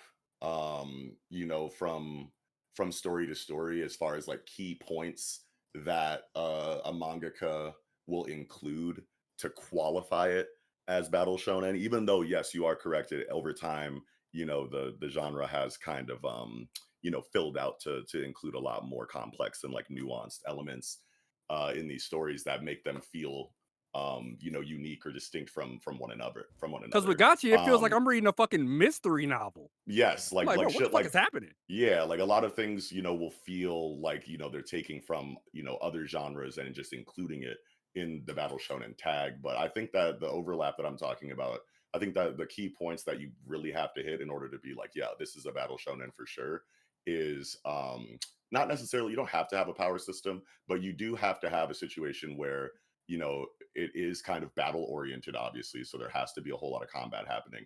You have to have fighters, or magic. And that's set up from the users, beginning with Gachi in particular too. Like the whole like, yo, this is what a jinky is. This is how you get it. Everybody, thoughts and energy and shit. Yeah, everybody has to have like a unique quality to them related to combat. You know what I mean? Like it has to be a combat focused story where there are fights happening regularly, and the characters all have to have their own way of fighting. Whether that's through a power system that gives you a unique ability, or you have a special weapon that only you have that does a specific thing that nobody else can do, or you have to have like a specific fighting style. You know what I mean? That is unique to you that that not everybody uses. Like shit like that. Like once you have like a specialization from character to character, and you're fighting all the time, I feel like that's what and it's in a shonen magazine, obviously, then I feel like that's what that's enough. That's the overlap I'm talking about there. See, that I'm able to make qualifies. I'm able to like make sense of a lot of shit talking with y'all because like most of the time I just be talking to myself and I'm like, Yeah. well, that just can't be right. Yeah, that's why I Yeah. love discussion spaces like these, because like it's kind of like a group chat, you know, online, but like there's, I don't know, there's just something about like actually talking to people and hearing their voices and hearing like you know the cadences and shit like that just makes it hit a little bit different Yeah. than text-based discourse. Yeah. And then we got the viewers, the people who are going to comment and say that we're spitting Yeah. or we're Or we're full of shitting. shit or Yeah. So shout out to those folks out there. But Can't forget about speaking you. of, let us know comment section. This Gachiakuta segment is like a fucking hour and a half long. Like, were we spitting or shitting, my nigga? Like, let me know. Like, let us know Spitting in or the shitting. comments. Yeah. So, all right. So we can start wrapping this one up. Let's see. Do anybody, Traffy, you got any final thoughts for this chapter?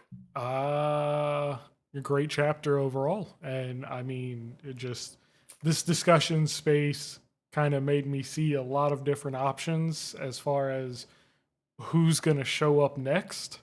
And most of them are well written decisions, even if it's not who you expect to show up. Yeah. Yeah, it can be anybody, and you can definitely count on the mangaka to make it work. What about you, Knox? You got any final thoughts for this one?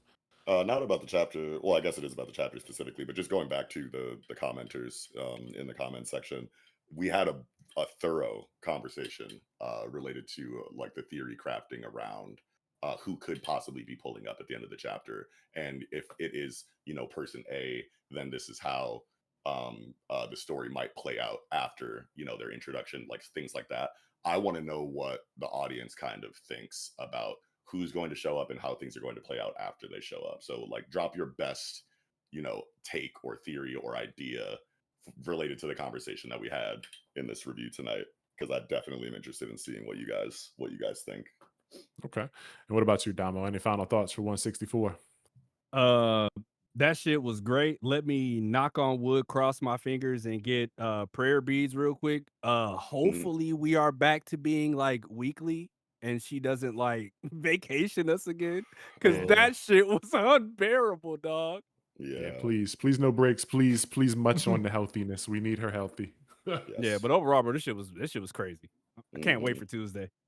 Yeah, Tuesday will be hype. My final thoughts, definitely a gas chapter, and just being able to talk with you guys about it, like this opens my eyes. Like I had thoughts for the chapter, but like just this sort of space and discussion, you know, area that we have, it allows for so much more, you know, to just be added to that like pool of thoughts that you have or whatever. But banger chapter, and like I don't remember which of you guys mentioned like it possibly being like the sixth object being like a stop clock or whatever, a watch. But looking at the last, like before the final page, when the necklace falls and then there's the tick tick tick, I think the person pulling up might have a stopwatch, man, because that tick tick tick is on the same page as the necklace falling. I don't think the tick tick tick, I think it's leading into the clock on the final page, but I think that the clock is here with Balloon Man getting popped. So you think it's like what's the fucking term for that? Like in movies where like someone will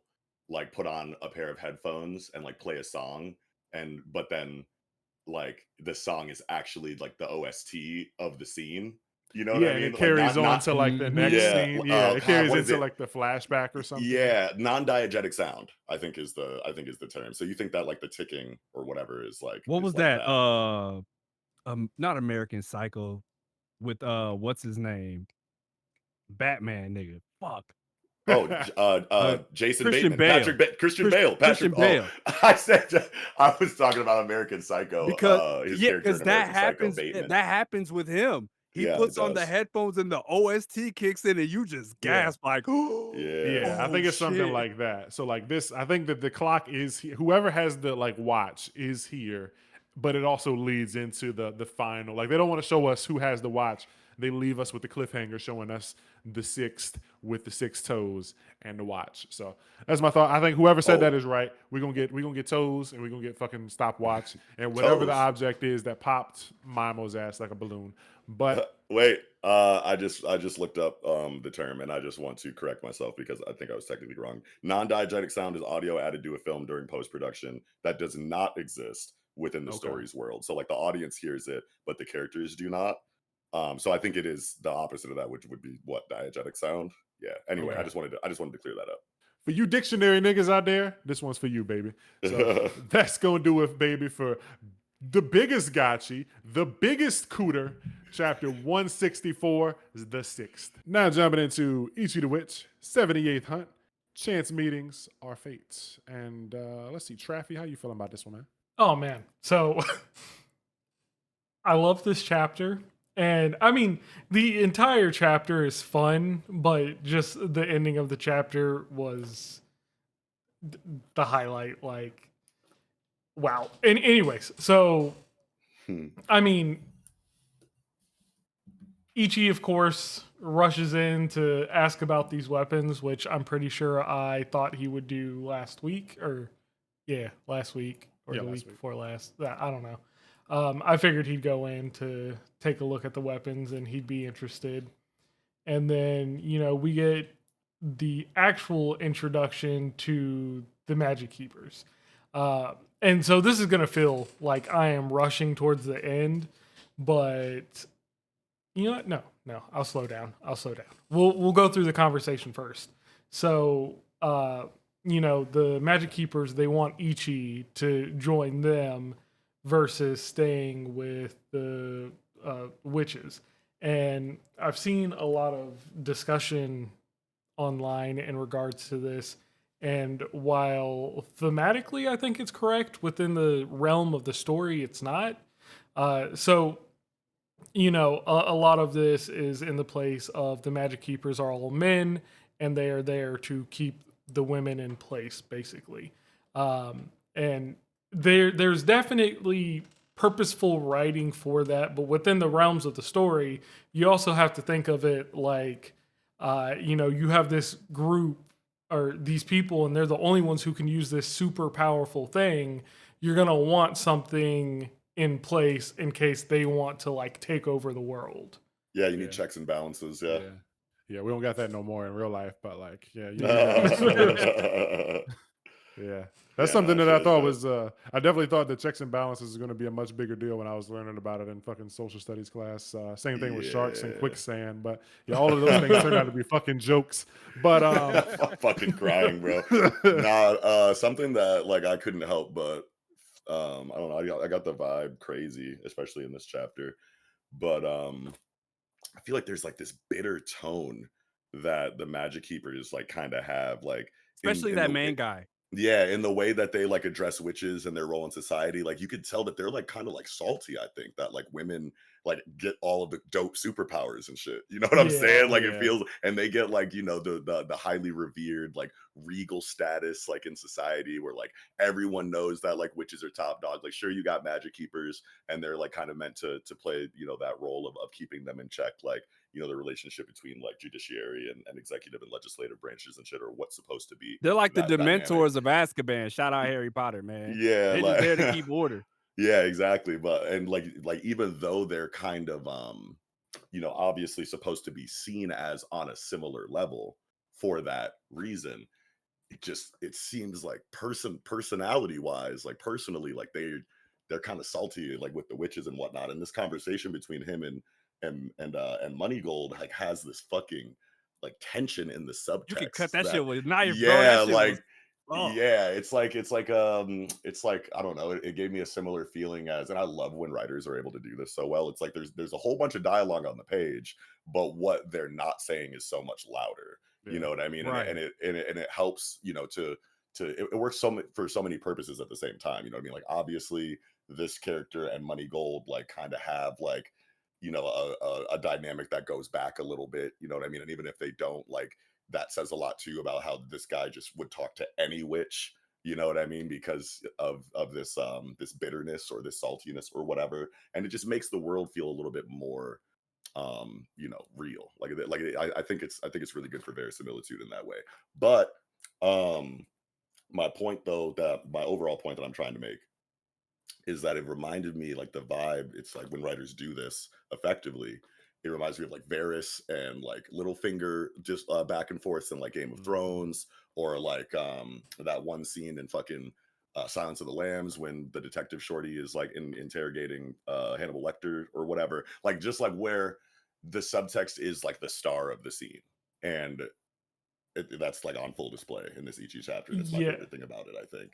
To kind of back that up, the entire conversation between him and Marigold, uh, he is smiling or has a smirk in like every panel. Calm eyes, Yeah, smile, smirk, and then up until right before Ichi arrives, Marigold has like a uncomfortable or disgusted look on her face and yeah, like never cracks a smile. And so just in the details of their facial features and what they're doing, you can get that same mood without the words. yeah, 100%. You can tell That that he that like in a visual medium, that's subtext too. Yeah, you can tell Yeah, that the Magic Keeper organization is something that she feels is like difficult to deal with, and it's like the auditor or whatever coming. It's like nobody wants these guys to come and start asking questions and poking their nose around and asking questions and shit. And it's like their body language is completely different. Like she's sitting down, she's having tea, she offers him tea, and he's just sitting, facing forwards, hands together, eyes straight on her, but his eyes look like there's no life in them. It's just dark. it's It giving feels Pariston from Hunter x Hunter. yeah, it feels like he doesn't care about anything that she has to say. He's just here for like his goal. Like we are here to collect Ichi, and I'm gonna try and strike a deal possibly, but like I'm gonna let you know what I want. But like the thing that you want us to do, like I already decided a week ago before I came. Like we're not doing that. We're not getting involved. But I want Ichi, But and something interesting to note is that with how big the threat of the world hater magic is, right? Why are Mhm. they indifferent? Yeah, it's That interesting. that that's why it felt like, like he, like, it goes back into what I was like kind of like saying about like that bitterness and that saltiness. Like, no, you the witch, y'all the big dogs, Yeah, y'all handle got that. this. Yeah, Yeah, if yeah, the whole world ends, it's y'all's fault, nigga, because because that's low your key, job. they outside of that, they have more in common with the world hater magic than they do with the witches. So they Type have a shit. lot to gain with if in the long run, because this is what popped in my head. I'm like, yo, it feels like these guys are his puppets. Damn, I Like didn't he go that uh, route, but like hmm. that would be a crazy Like twist he's to get just later. they're just here to, oh yeah, we're keeping an eye on things. He can go do what he wants, but if you step out of line, I'm gonna kill you. Which I is why will. we also need Ichi too. I will say that there Yeah, was a point where people thought that Ichi's old homeboy, I forget his name, it's at the end. What's his name? Minakata. Minakata. People thought that Minakata was going to end up being one of the World Hater Magic's like guys. I So think I remember that. yeah, so I could see that being a thing where it's like these are kind of like his. That it wasn't where I was going with the like when I first read the chapter, but now that we're like talking about it, it's like I could see that being a thing where like this is his kind of like human worshiper, force, and it's like he sends them to handle my light work, and it's kind of like it ends up being a similar situation to make the Exorcist fall in love, where Satan sends Amuri to tempt Mr. Yeah, Priest. So it's like Mm-hmm. take Ichi away from the witches to make the witch society weaker, and then he can't get the same proper training that he would get with them because he's with you guys handling petty Because thieves and remember, the shit like only that. reason they're keeping Ichi with Descars is because they're afraid of him. They're like, That yo, he's yeah not only is he a dude, but he's a dude that can control all these other fucking magics. yeah On yeah. top of that, he has one of the strongest magics of all, one of the yeah. scariest ones. The king And magic and word probably got out that he like, boxed with World Hater like to a certain degree and came out unscathed as a rookie. So they know that that's like really important, as far as like an ally that they can have on their team if it really does. I Mhm. love what Damo said as far as his theory goes on these being like, World Haters little niggas to a certain degree. That would be an insane twist to like eventually get. But I want to say that it wouldn't be like on like a whole Magic Keeper organization level. I think that if that is the case, then there are just certain defects that have infiltrated the Magic Keepers, because this isn't like he's the commissioner, but like is he Yeah. really like the clan head? You know what I mean? yeah Like I don't know. You know what I mean? Like I feel like if that were to be something that the Nishizaki team really wanted to do, they'd have to be careful with that, because like if if effectively the world hater magic was just the owner of like the magic keepers, like overall, basically for all intents and purposes, I feel like that would be kind of a lot. But It I ends feel up But like the being like twist to that Bradley is from Seven keeping Deadly Sins. Minakata there too, though. I think that's yeah, the most important other side of it is like, sure, while this guy, the Chun dude, he could be the commissioner or something and still work for the uh the magic dude, but Minakata, the connection between Minakata and Ichi is kind of yeah. the thing that's gonna like drive a wedge in whatever the fuck they got going on. Yeah, just the fact that he's here on the Magic Keeper team, like even like it validates your theory like even more, because like there is eventually going to be a point in the writing, especially for these like coming of age, like hero's journey, type stories. Like you have to introduce some kind of conflict that is so personal to just the main character that it like kind of like faces them, it forces them to kind of like look within, and it's like a really big internal conflict that like Gotta you give know him a re- reason to even consider the idea. Yeah. yeah, like you know what I mean, like there has to be something that like really like deconstructs and breaks down the main character on like an ideological level, or like some kind of like huge like personal loss, because they have to get through something like that, for that character growth that really like fills out their role in a story like this. You know what I mean? Like Yeah. otherwise, you're gonna get like, I don't know, fucking Mary Sue complaints, or like it's just gonna feel like something is missing there. You know I what I think mean? I think they definitely did a good job at like giving us things to kind of tempt Ichi and make it feel like he might do it. They start off with the cool weapons, and he's like, "Oh wow, these guys are cool." He brings them back to the crib, and he's like, "I found those guys. Your guys, these guys are cool. I want to see more of their weapons." And Hmm. he's a boy like me. He's doing magic stuff, and they say boys can't do what we do, but you're clearly doing something magical with tools, and you should meet my friend Gokuraku. He also has tools. He's a cool guy. There's not a lot of guys in this space, so bringing Ichi into this like magic world and then having a bunch of guys suddenly appear, he's gonna have questions. And then you then throw in his kind of like sort of fatherly figure, and it's like, oh yeah, these guys, like the fear We is got your definitely going to boy. be there. Yeah, it's like Yeah, we got guns, we got swords, and your dad's here. Don't you want to come with us? It's like yeah, they're very tempting with the candy truck right now. So it's like, yeah. so This he's chapter is definitely so going to well want to do it. written.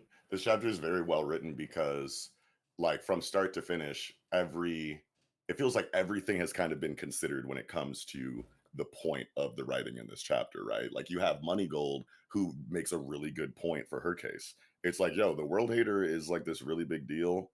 And like if he does what he's trying to do, then everyone dies. So like doesn't that mean that this is a common enemy? Totally logical, 100% makes sense. I would say, you want to know what, you got a point, like we should probably work together on that. So she makes sense, and then you on the magic keeper side of things, they make sense with what he's saying.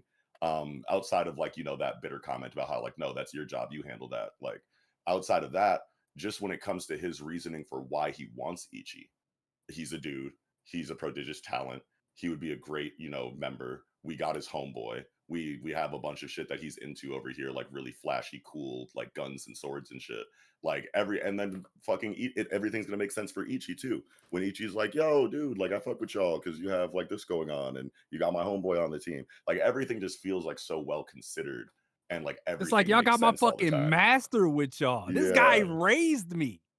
yeah. Yeah, So I even though think they're going over like the possibilities of what could happen, and it's like a negotiation, I just love how there's like equal logic on both sides, and it's yeah. not like a one-sided thing in that way, or whatever is what I was trying to say. But yeah.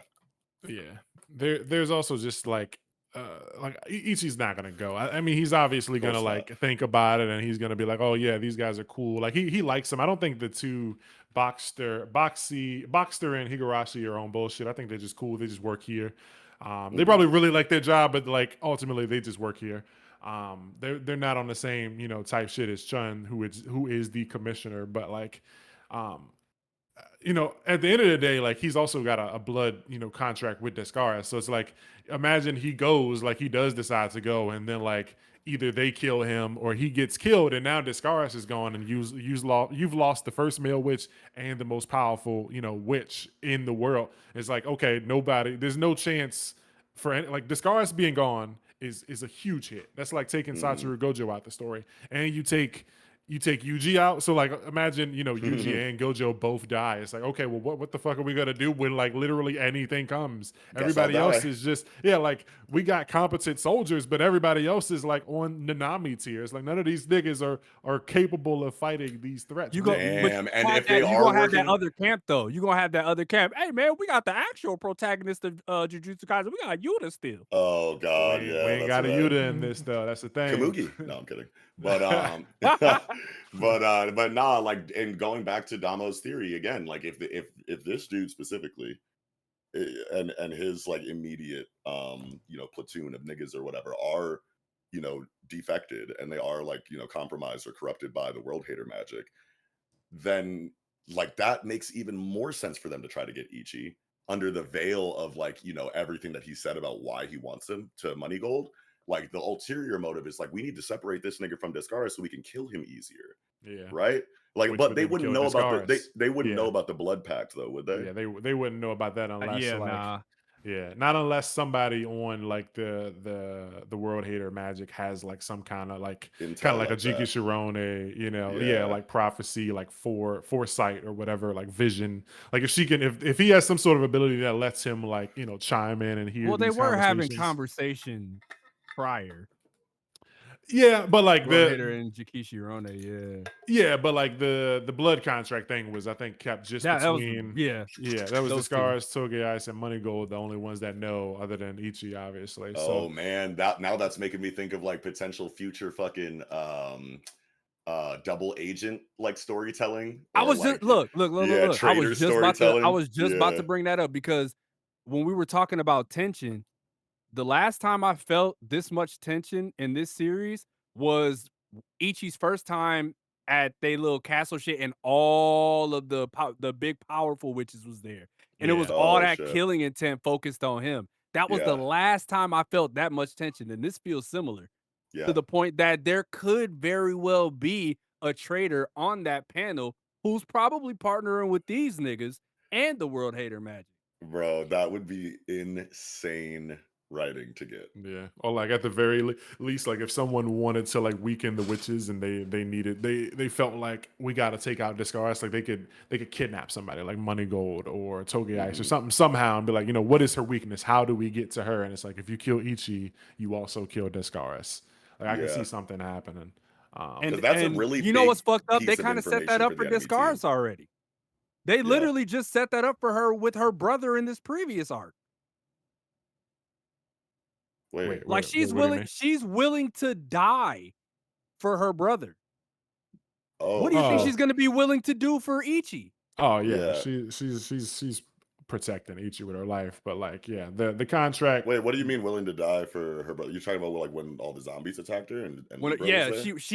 she was willing to obviously go in there, accepting Yeah. the idea of what can happen, right? Oh, But I mean, she's I thought I Discaris, took right? I had a completely different takeaway from that. Like I felt like she had to address her brother for a moment in that scene, but like I don't think she was ever actually She did, but it worried was about also the zombies accepting killing like her. Yeah, accepting what happened, right? But it's like you got to think of yeah, the parallel. You got to think of the parallel yeah. with Ichi too, because he's still alive. True. You know what I mean? So it's like True. something could happen in that sense where she's willing to give up her life because she knows that there's somebody else there that can, funny enough, take the mantle and fucking go. Yeah.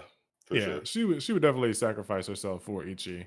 But just like Ichi is the thing that is like if something happens to Ichi, then she's gone too. So it's like if someone wanted to completely fucking neuter the witch force, like they could take out two massive birds with one stone by just assassinating Ichi. Both balls. Yeah.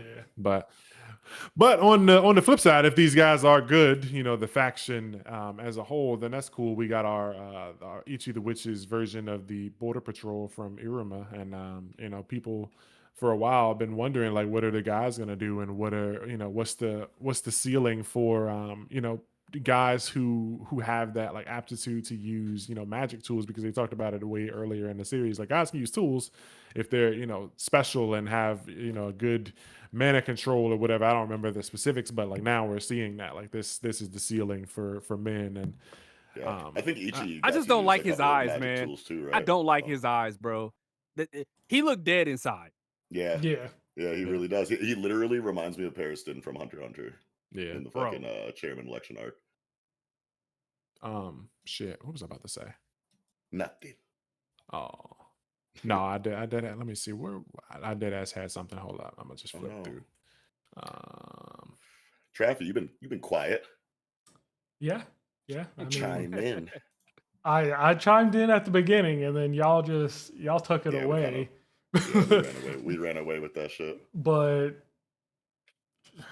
I mean, for the most part, y'all have talked about everything in this chapter. The What's only up with thought this? that I Oh, yeah. had was leading into, you know, the negotiation, and I was thinking, you know, they brought Minakata on purpose because there's no way Yo. Minakata didn't know that Ichi was the same kid from the forest. They would have gotten a description. They would have gotten the location where he was And would have pulled up found. earlier. Yeah. Yeah, and That's a you pretty know, good he point, wasn't actually. surprised at all with seeing Ichi. Yeah, I do think it's interesting that they hid his face like until the very moment when Ichi like drop kicked him. Like the Chun and the other dude with his jacket hanging open are like present in multiple pages, and you can see Minakata's body, but like at no point Yeah, but can you you can't ever see see his his face. Yeah, and it's like it's funny that they do that because we don't know what the nigga looks like anyway. When we saw him with Ichi like in like chapter 5, he had like a skull mask on, so like we True. never knew what his face looked like anyway. So it's like nobody would have knew. We just thought it was a buff nigga, but like. Mm-hmm. Yeah, it's cool that this is really cool that you know Ichi is meeting his guy again. It's a dope It's all moment. too coincidental. Yeah, Right? and Like also all of these things happening in the order that they did. It's like, huh. yes, and also what's up with this nigga on page 13 while they're obscuring Minakata's face?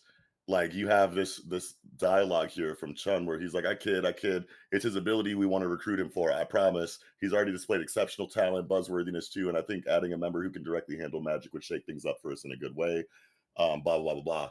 The dude who they're showing on this panel, his expression, it's like he's looking at bro like this nigga. So like maybe he's like the one good guy in like He kind of looks unbothered, like Descaris in a way. Oh yeah, it's either that. Like I'm trying to figure out like what this emotion is that he's like kind of feeling and why this facial expression was chosen and why the focus on this character was given in this That specific shit looks moment like, while Chun is boy. saying this shit. Yeah, like it sounds like he's like this nigga capping, like or something like that. Because it's like, you He's know, like if it rolled really, eyes. yeah, like he's like looking at him like, bruh, like I don't think this dude likes Chun, and I think it's because he like doesn't really agree with.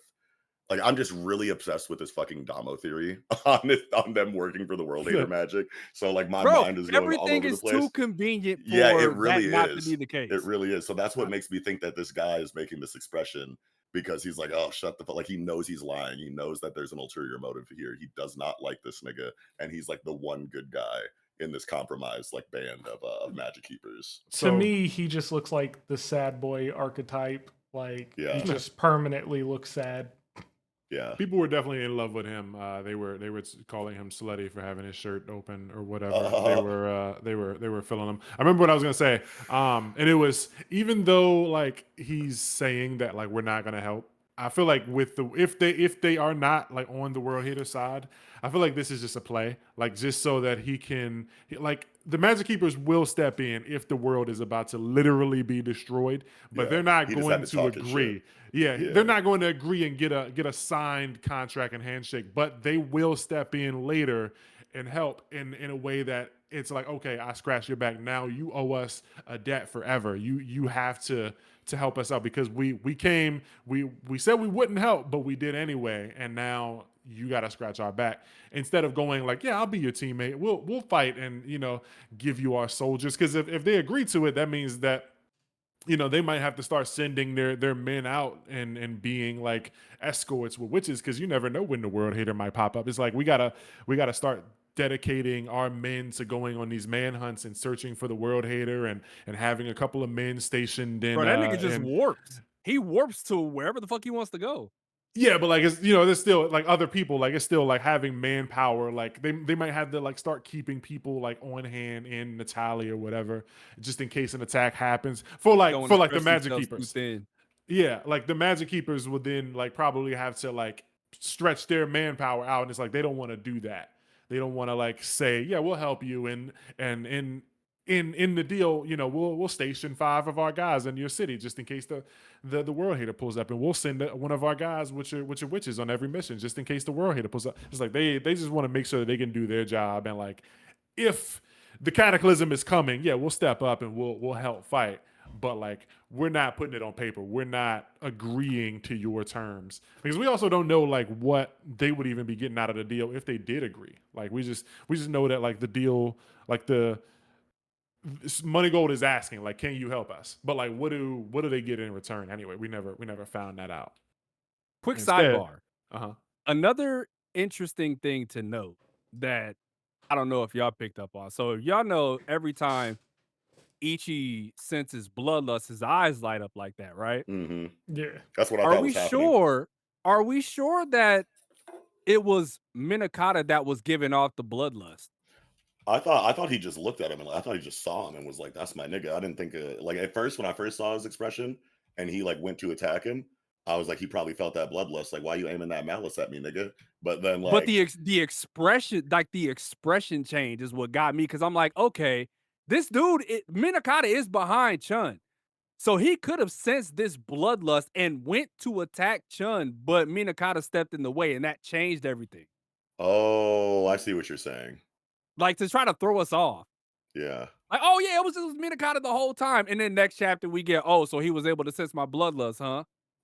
Okay. Yeah. I think Ichi's senses are sharp enough to pick up on like Minakata specifically. Like I don't think he would mistake or like get confused. And like if he was picking up on bloodlust from like Chun, but he like drop kicks Minakata after like diving and then in midair realizing it's him, I don't think he would then. But go that's what like, I'm saying. Yeah. It wasn't that. I'm not saying that he, just specifically drop kicked Minakata in general. I'm talking about Minakata got in the way.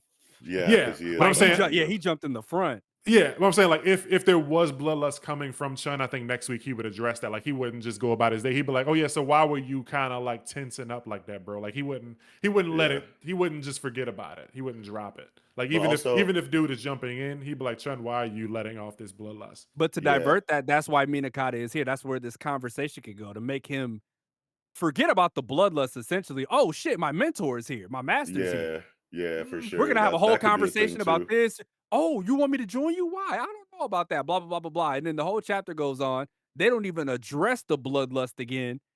And then just to get hit with a stinger at the end, where Chun's like, "Oh, so he sensed my bloodlust. You were right, Minakata." Yeah.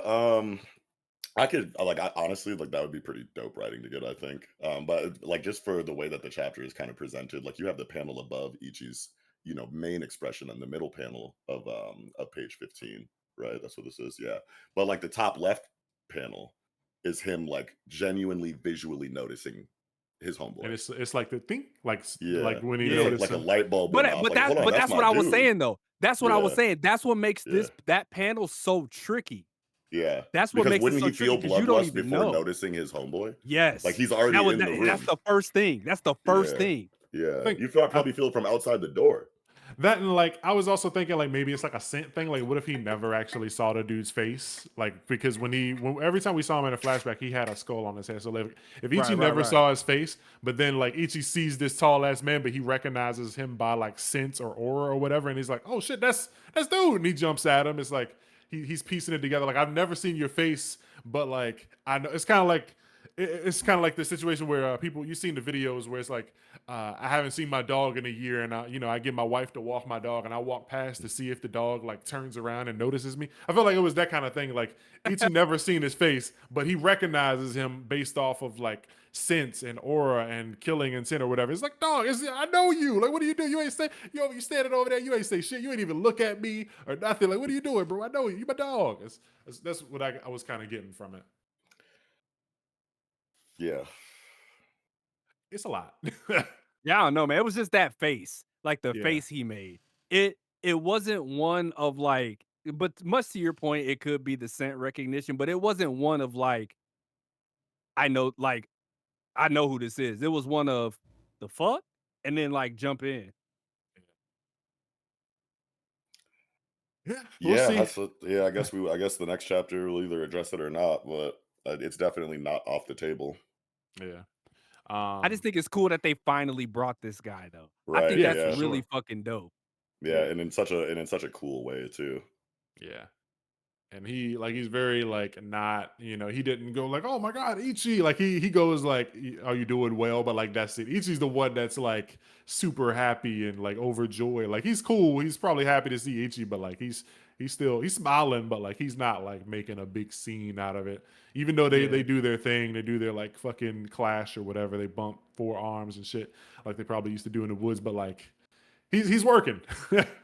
So I don't know. This is fun. I like this chapter a lot. One other thing I wanted to point out was these guys' weapons. Like I like. At first, I thought that on page, what is this, like the double page spread, like 7 and 8 or whatever, or 6 and 7. I thought that the dude with his shirt open was just Ah. standing in front of like a window, but that's like a fucking glaive on his back. If you go to page 8, you can see like it's fully like rounded with like a handle in the middle, and then the other guy, Yeah. yeah, Minakata has like a fucking bazooka or some shit on his back, and then Shun has like, I don't know, a bat, or no, he's got like a mace or a morning star or something. You can see it on page, where is it? You can see kind of On the like double the spread. It's head of that it. it's that same page 6. Oh, okay. The spread, yeah. Yeah, you can see like the head of it or whatever. Yeah, so they got some unique weapons, man. This is I ain't gonna lie, cool. bro. I thought that was a mirror behind him. Yeah, I that's was what like, I oh thought yeah, too at that's just a first. mirror. Yeah, but then like you turn the page and it's like, oh no, it's like behind his head. So it's like it's not like floating. You can see his hair and stuff, and then the Boy, that handles. weapon dangerous as hell. Yeah, I Mhm. like that shit. So he probably throws it or rolls it or something, or fucking maybe he grabs like where the handles in the middle go down, and when they go up, it's probably like a separation into like two swords that are kind of rounded or whatever. But Miyakata's his shit looks like a fucking bazooka, bro. Like what is this It on his do. back? Like this shit is huge. It's bigger than him. But And that's saying something because he's big as fuck. yeah, it's a big dude.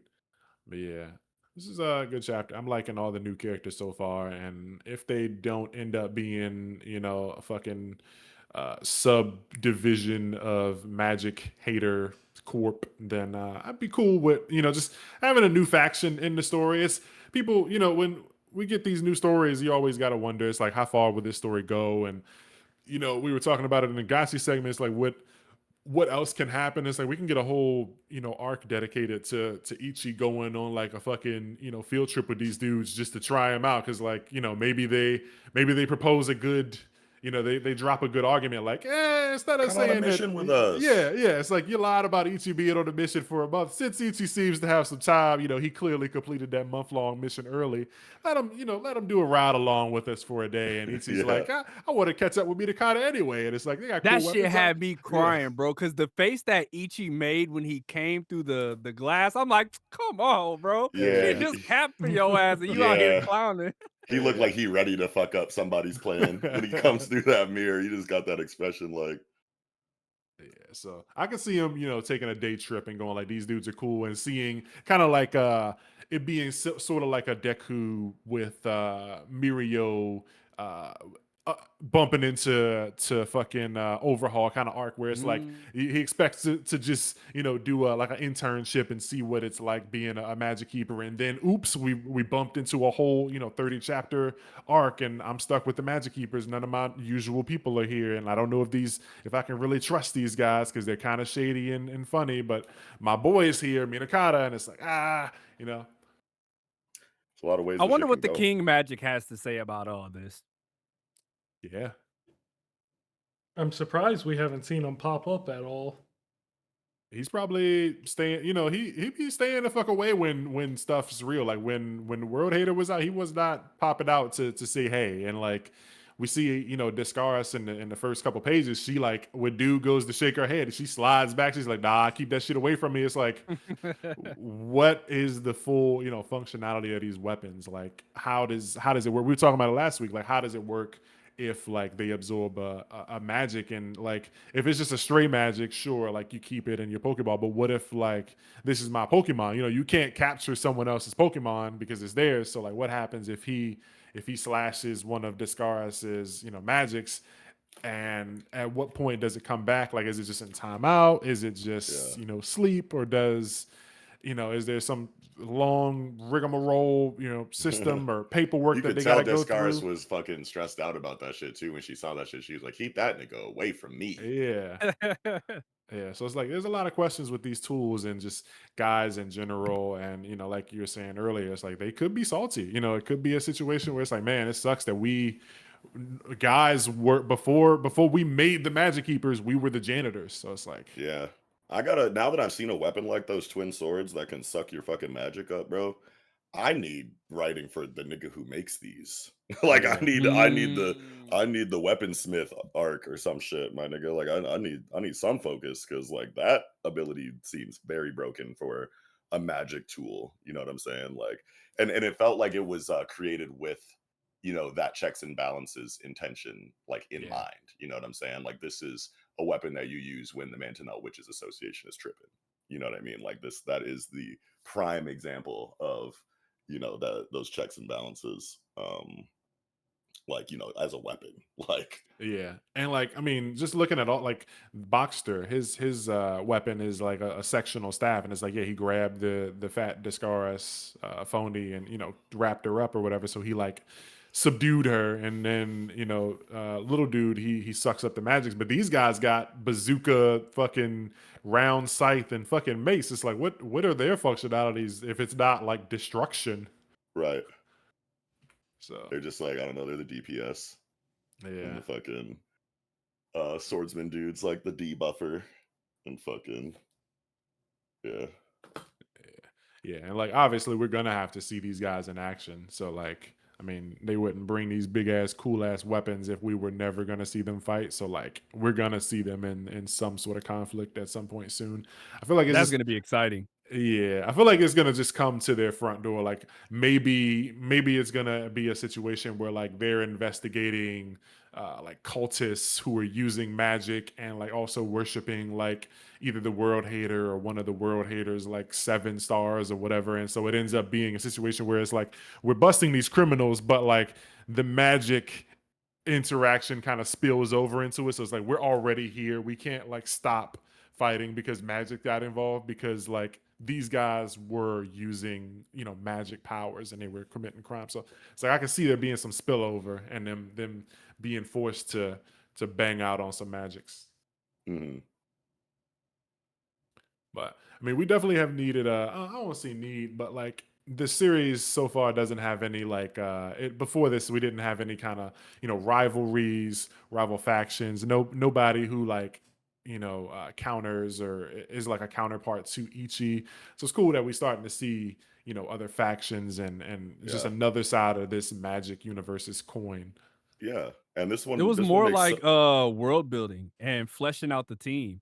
yeah. Yeah. So it's like getting us comfortable with who like the characters involved and just how like the structure of the story goes. And then they introduce like the guys, like the people who Yeah. are here to sort of like spice up the story a little bit to be like, oh, okay, so there's a whole nother side to this that you don't know about yet, Ichi. So And we're it gonna makes make so you much learn. sense too, because it's like as soon as the story starts and you find out that only women can use magic basically, and that you immediately probably think like, okay, well, what do the niggas do then? Like are Yeah. they really just like an oppressed like or like sub social class like It's funny you that say that. I don't know if y'all read the comments on Manga Plus, but so many people forgot that that was a thing.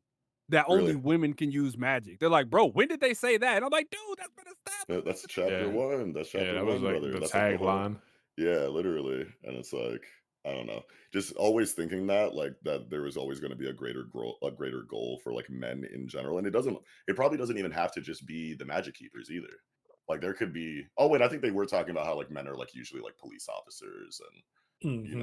and other things like that. So yeah, so that's fine. But just Shop owners and having there shit. be not just having there be another faction, but one that is specifically designed to be on par with the Mantonel Witches Association is just such a good idea on how to finally bring in that or pay off that or explain that that question that everybody would have when they start the series like well like is there gonna be like something that the men get to do like and here it is Yeah. it's just really good. Yeah. Shonen gonna shonen. You know how it go, baby. Yeah. So I guess we can start wrapping up here. Did you have any more thoughts for this one, Knox? No, I think I'm good. What about you, Traffy? Nah, I'm good. And you, Damo? Uh, Nothing really. I like that we're kind of in an era where we're finally, and this is to segue into Kinato. I like that we're in an era where we're starting to get really, really likable main characters. Mm-hmm. Yeah. Yeah, for sure. Also, are you do you read Iruma?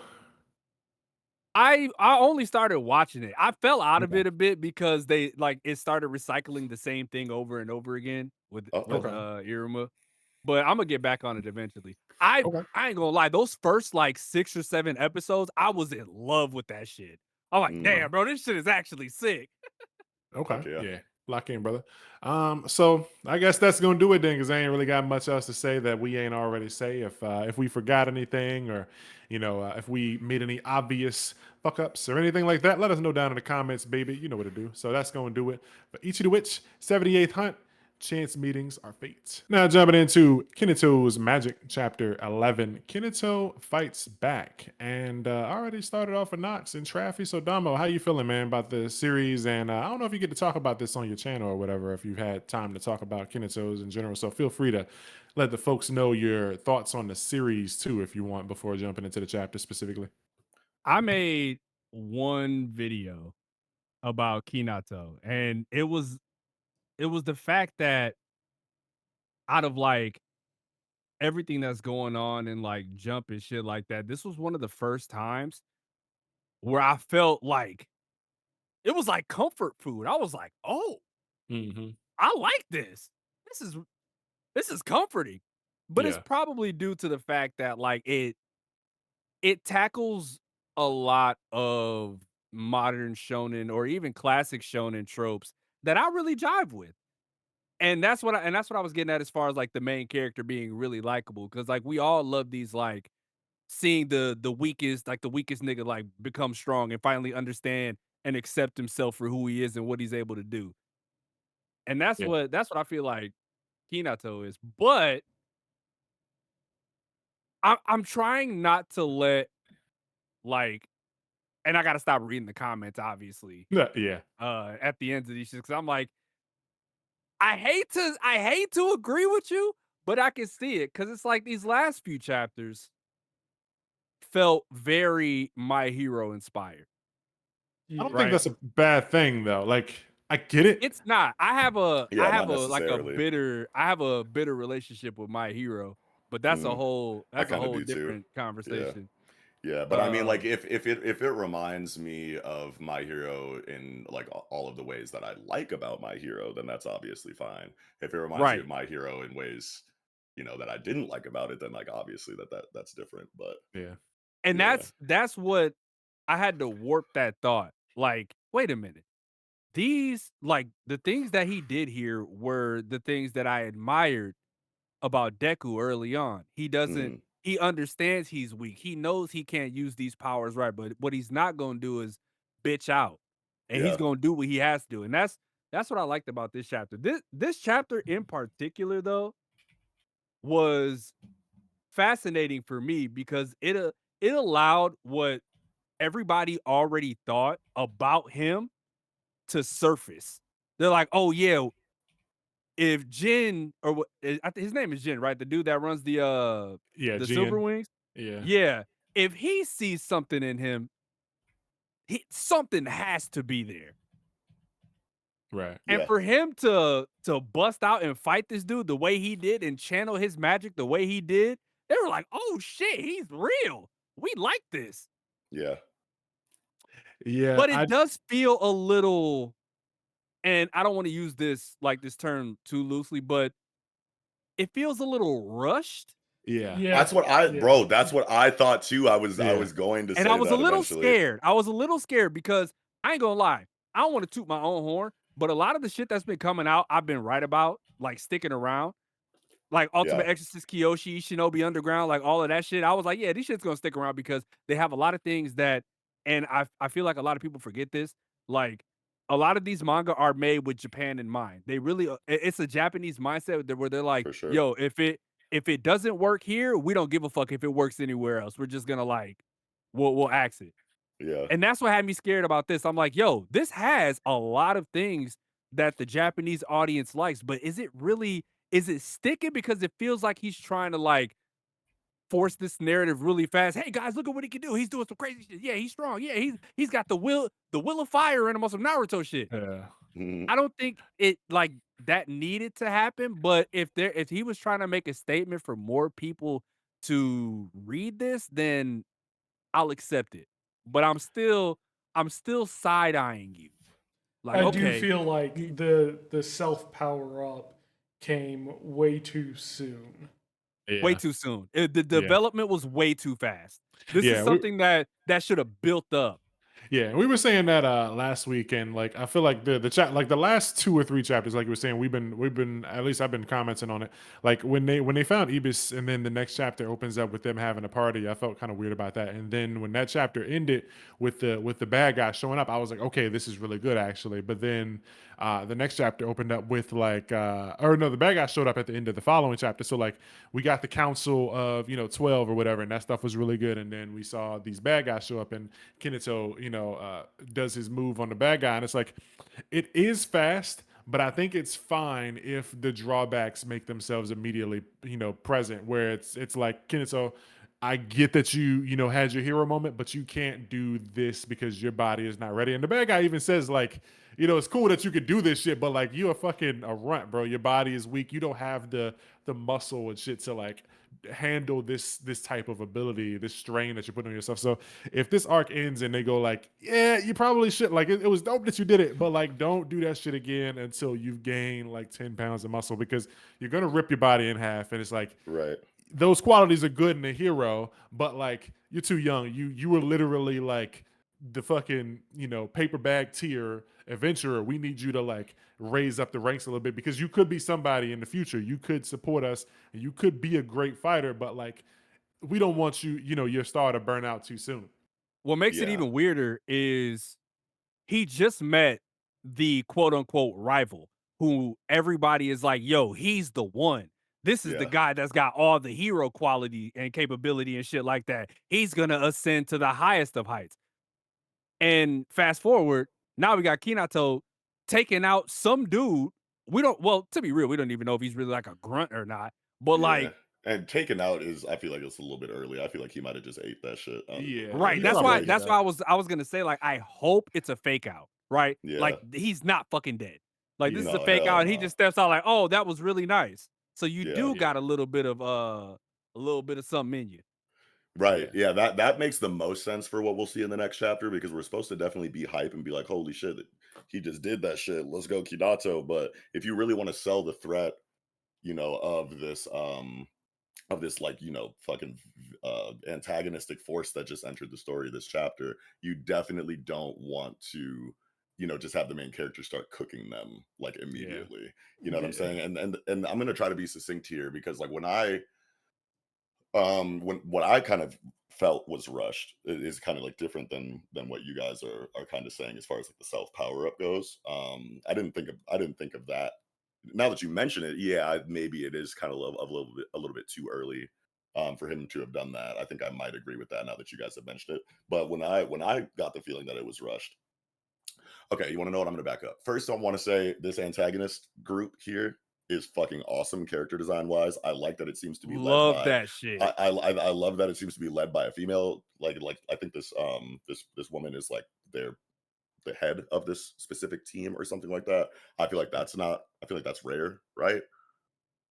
You know what I'm saying? Like, Yeah, I've been wondering like for the longest time, like when's the next time we're gonna get like a really big like female villain, in any of these stories? Because I can't remember the last time we had one. I think the first one that comes to mind is like S Death from fucking um Akame got killed. Yeah, and I'm sure there has to have been more since then, but I just literally can't think of any. That's how rare it is for me in my experience anyway. But yeah, so then they come in, they start fucking shit up.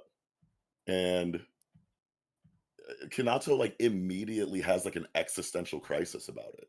And it's like something felt like off about it to me, like in the writing here, because they pull up, she kisses homeboy, dude starts attacking, starts destroying like a couple buildings or something like that, or like the ground or something like that. Bow and arrow homeboy like tries to shoot him and he eats that shit.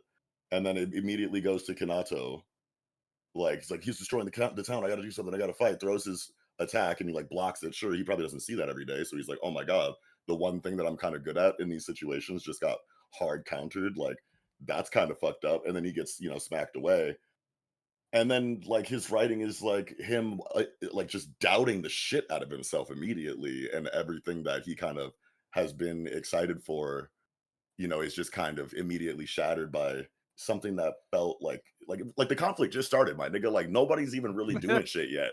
You know Yeah, what I'm saying? Like to there's still time for your team to lock in and like neutralize these niggas. Like you're gonna Shit say just all started. this My shit. life is over. Yeah, like my life is over. Like 30 seconds from now, like they could be like, all right, do plan Z fucking starfish maneuver or some shit like Yeah. that, and really lock these niggas down. And you literally just were My Chemical Romance all over the fucking page for like fucking for what? Like your team got it. Like be Yeah. cool, bro. Like So you're cool, man. Like to agree with what you're saying, but also to kind of counteract it, I see where you're coming from, because everything Yeah. we've seen about Kinato up until this point, you would automatically assume that like his first step in, or his first thought in this fight would be, oh, how do I provide aid to my teammates so they can deal the damage?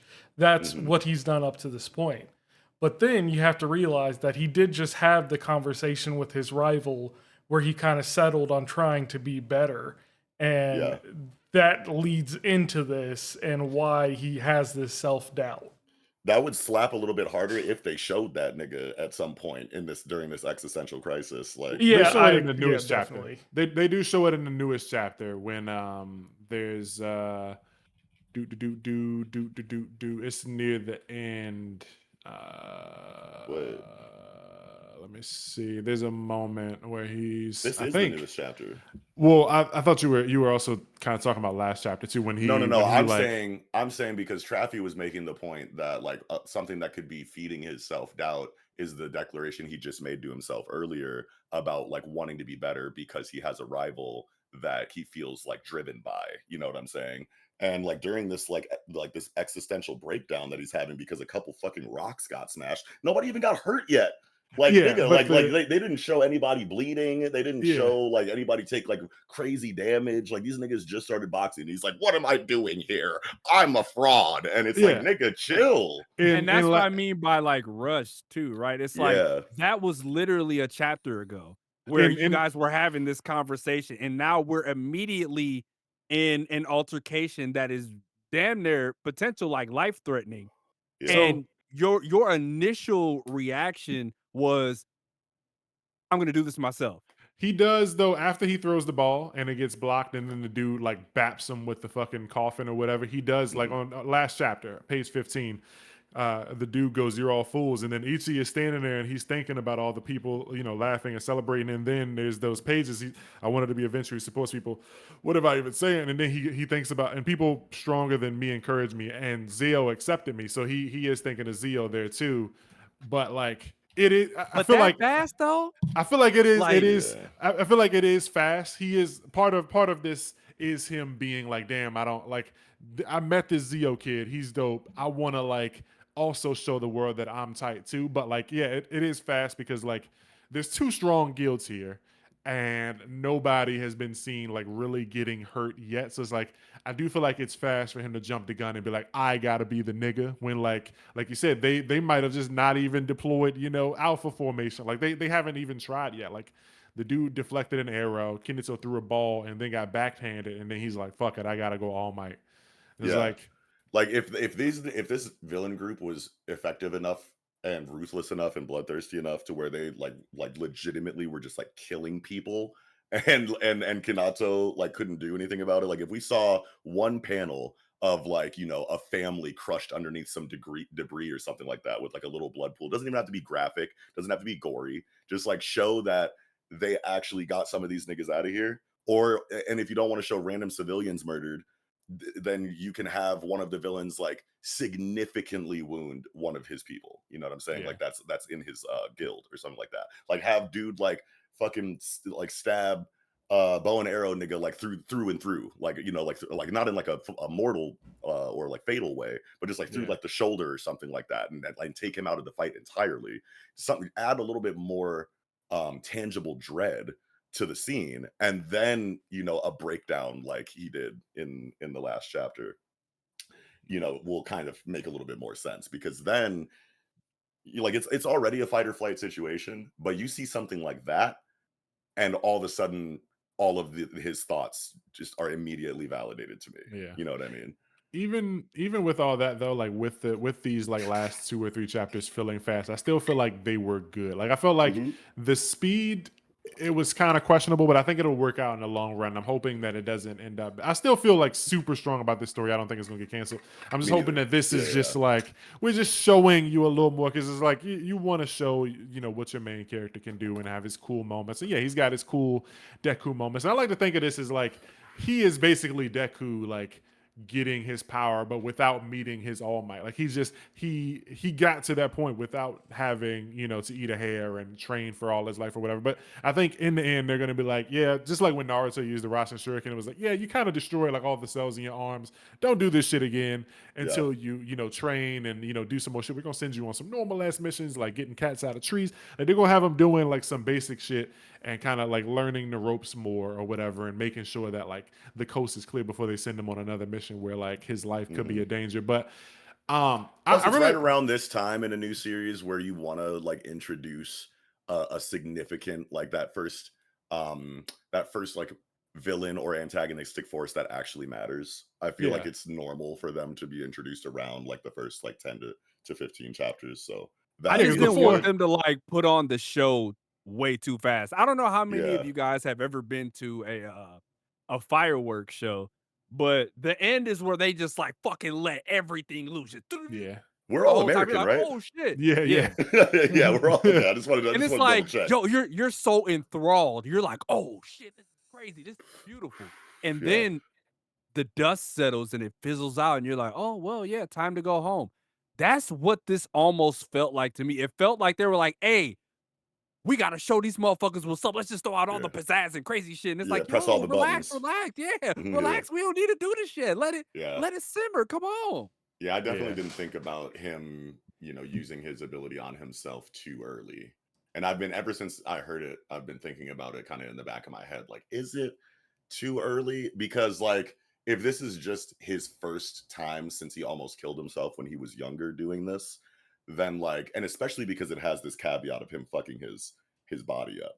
You know what I'm saying? So that what that tells us is that he's eventually going to start doing push-ups, and he's going to go get in the gym. Like he's going to go get tight real quick so that his body can keep up with this application of his power. So he's either not going to use it very often, and it's not going to be like a Deku thing, and it's like a very dire situation right now where some real, you know, evil niggas just showed up out of nowhere, and he doesn't know how to kind of like deal with the situation because he's such a rookie. So he's like, you know, he just runs to the all or nothing box and fucking smashes, break glass, you know, in emergency break glass like type shit, because he's a rookie and doesn't know what the fuck's going on, and he's in fight or flight. So like, I guess I don't think that it's too early, because I know that there's going to be so much more that comes from this later that's going to be the real hype moment that we're kind of thinking that this is. You know what I mean? Like, this is baby time. Like, all right, let me just try some shit real quick and do what I can to help. Like, he's gonna have a very auriful moment, like however many chapters from now, where he does this again, and he's gonna be on real demon time. It's probably gonna be against the same guy, because I imagine next chapter is gonna open up like, yeah, dudes got thrown through a building, but like maybe something happens, like maybe like another, you know, guild mate pulls up and, you know, they're like, all right, I got this. Or maybe like, you know, vampire lady or somebody is like, all right, you know, fucking Skullhead, we got what we came for, let's get out of here. He sits up and he's like, that was a good punch, kid, I'll see you later or whatever. And Kinato's like, bro, I hit him with my arm that I already broke, and he got up and said he'll see me later. Like, like I can see, if that happens, if he brushes this shit off and he's like unscathed in the next chapter, then that's really going to settle my decision that this was not a decision that was made too early. Yeah, like if he's dead, You know what like this is for me? I just made the correlation. This for me is my Shonen Jump version of the wrong way to use healing magic. Oh Okay. shit. I haven't read that either. I've heard that title Somebody before did though. comment. Somebody said that in our comments actually about this. Damn, that's fire. Cause like Oh, someone did. His Yeah. Seitai magic is healing magic.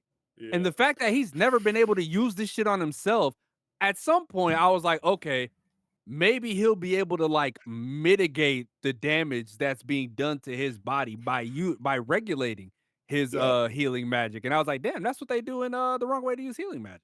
That's what he learned to do.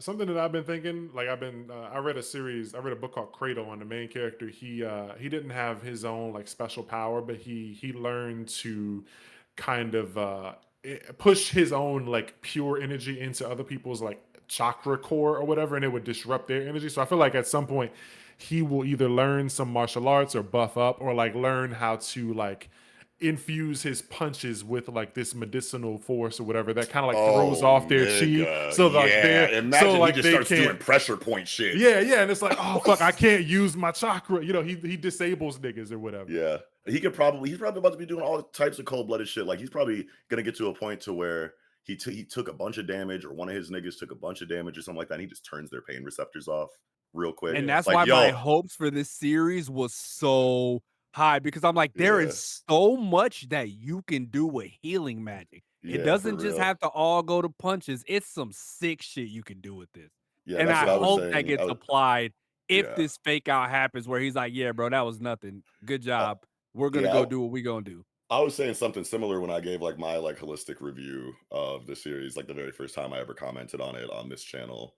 I was like, yeah, man, when you have like when you have like an initial premise, like, you know, or an idea for your main character that has like that much potential, like that's that unique and that different, it means that there's constantly going to be these situations where you have these like really clever applications of an ability like this. And it like really impressed me that this mangaka seems to be so confident in this character as an MC that I just know there's going to be all types of amazing conflict resolution where he's going to have some 5D chess big brain application of Seitai magic that's going to win the conflict, and it's going to feel so fucking good every time, because who else is going to be able to think of the ways that he's going to be getting out of situations?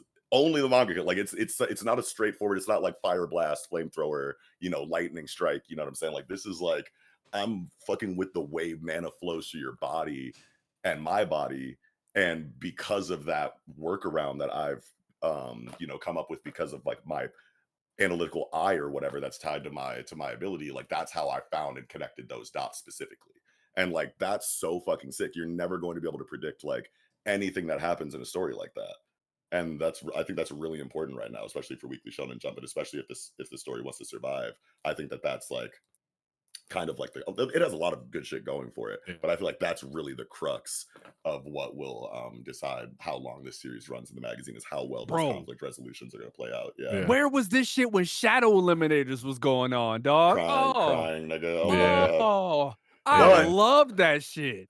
To what I just said though, if next chapter, like if we find out that he really like KO'd this nigga or beat this nigga off of this last punch on this cliffhanger, and then like the rest of his people fade the rest of the villains or something like that, this shit's getting axed. We might have to find something else, because that would be fucking dog shit. Yeah, if dude is just straight dead, if he's dead, cooked, that's not good. But yeah, I feel like it's going at a good pace. Like even though the power ups do seem kind of fast, like I think everything else has been great. Like last chapter we got introduced to like the council and, you know, all the other like clan heads, and they're talking about like this mystery of people like getting abducted and stuff, and then we meet the villains, and you know, you got baddies, lots of baddies in this story. So it's like we got the bad bitch in this story. We got the bad bitch quota bet, and then, you know, it's cool powers and stuff. And then this chapter added more to the power system. Like we learned that Talius is basically like discount boogie woogie with arrows, and that's what I thought too, bro. Shit.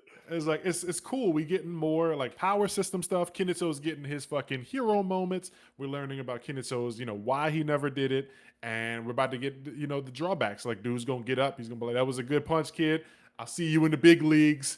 Well, you know, go get your dick wet and come fuck with me again." because I'm way too strong for this shit. Like you're weak, and vampire lady, she be juicing me up because she fine, that type shit. So I Need think her to it's juice me. yeah, I think Oh, it's doing good, man. Just it's scary in the now, but like if this series is still going in 2 years, we'll look back and be like, yeah, I don't know why we were so scared about this It's when that it's because we're conditioned, yeah right? We've been Yeah. conditioned as specifically by Shonen Jump in general to where anytime shit like gets a little rushed, you're like, here we go again, man. yeah, Jump literally. didn't like what it was, and Japan didn't fuck with it. So now we're gonna have to lose this potentially good story. yeah So we're just yeah I kind of would. conditioned in that sense. This would be one of the biggest disappointments if it gets axed for me, because I really think it's got like everything you need, and it's a fresh new story, man. I mean, it's not the most original, but it's a fun It's story. fresh, and Yeah, I I associate this shit, and it's weird that I'm gonna say this because like you would think that me being okay, first and foremost, I love adventure, right? I love adventure. Like I love the smell. Like you could just smell an adventure. Like, oh man, green grass, fucking Yep. trees and shit. I'm about to go Yep. out here and enjoy this shit. And it's crazy I say that, and I'm not a One Piece fan, right? And it's kind of like Yo. that's kind of weird. But like that's the feeling I got from that first chapter with this manga with Kinato. Is like, wow, we're about to go on an adventure and see what this dude can do, and see whether or not his trial to be a hero is like successful? Like, if does he become something? I have made that exact same comparison.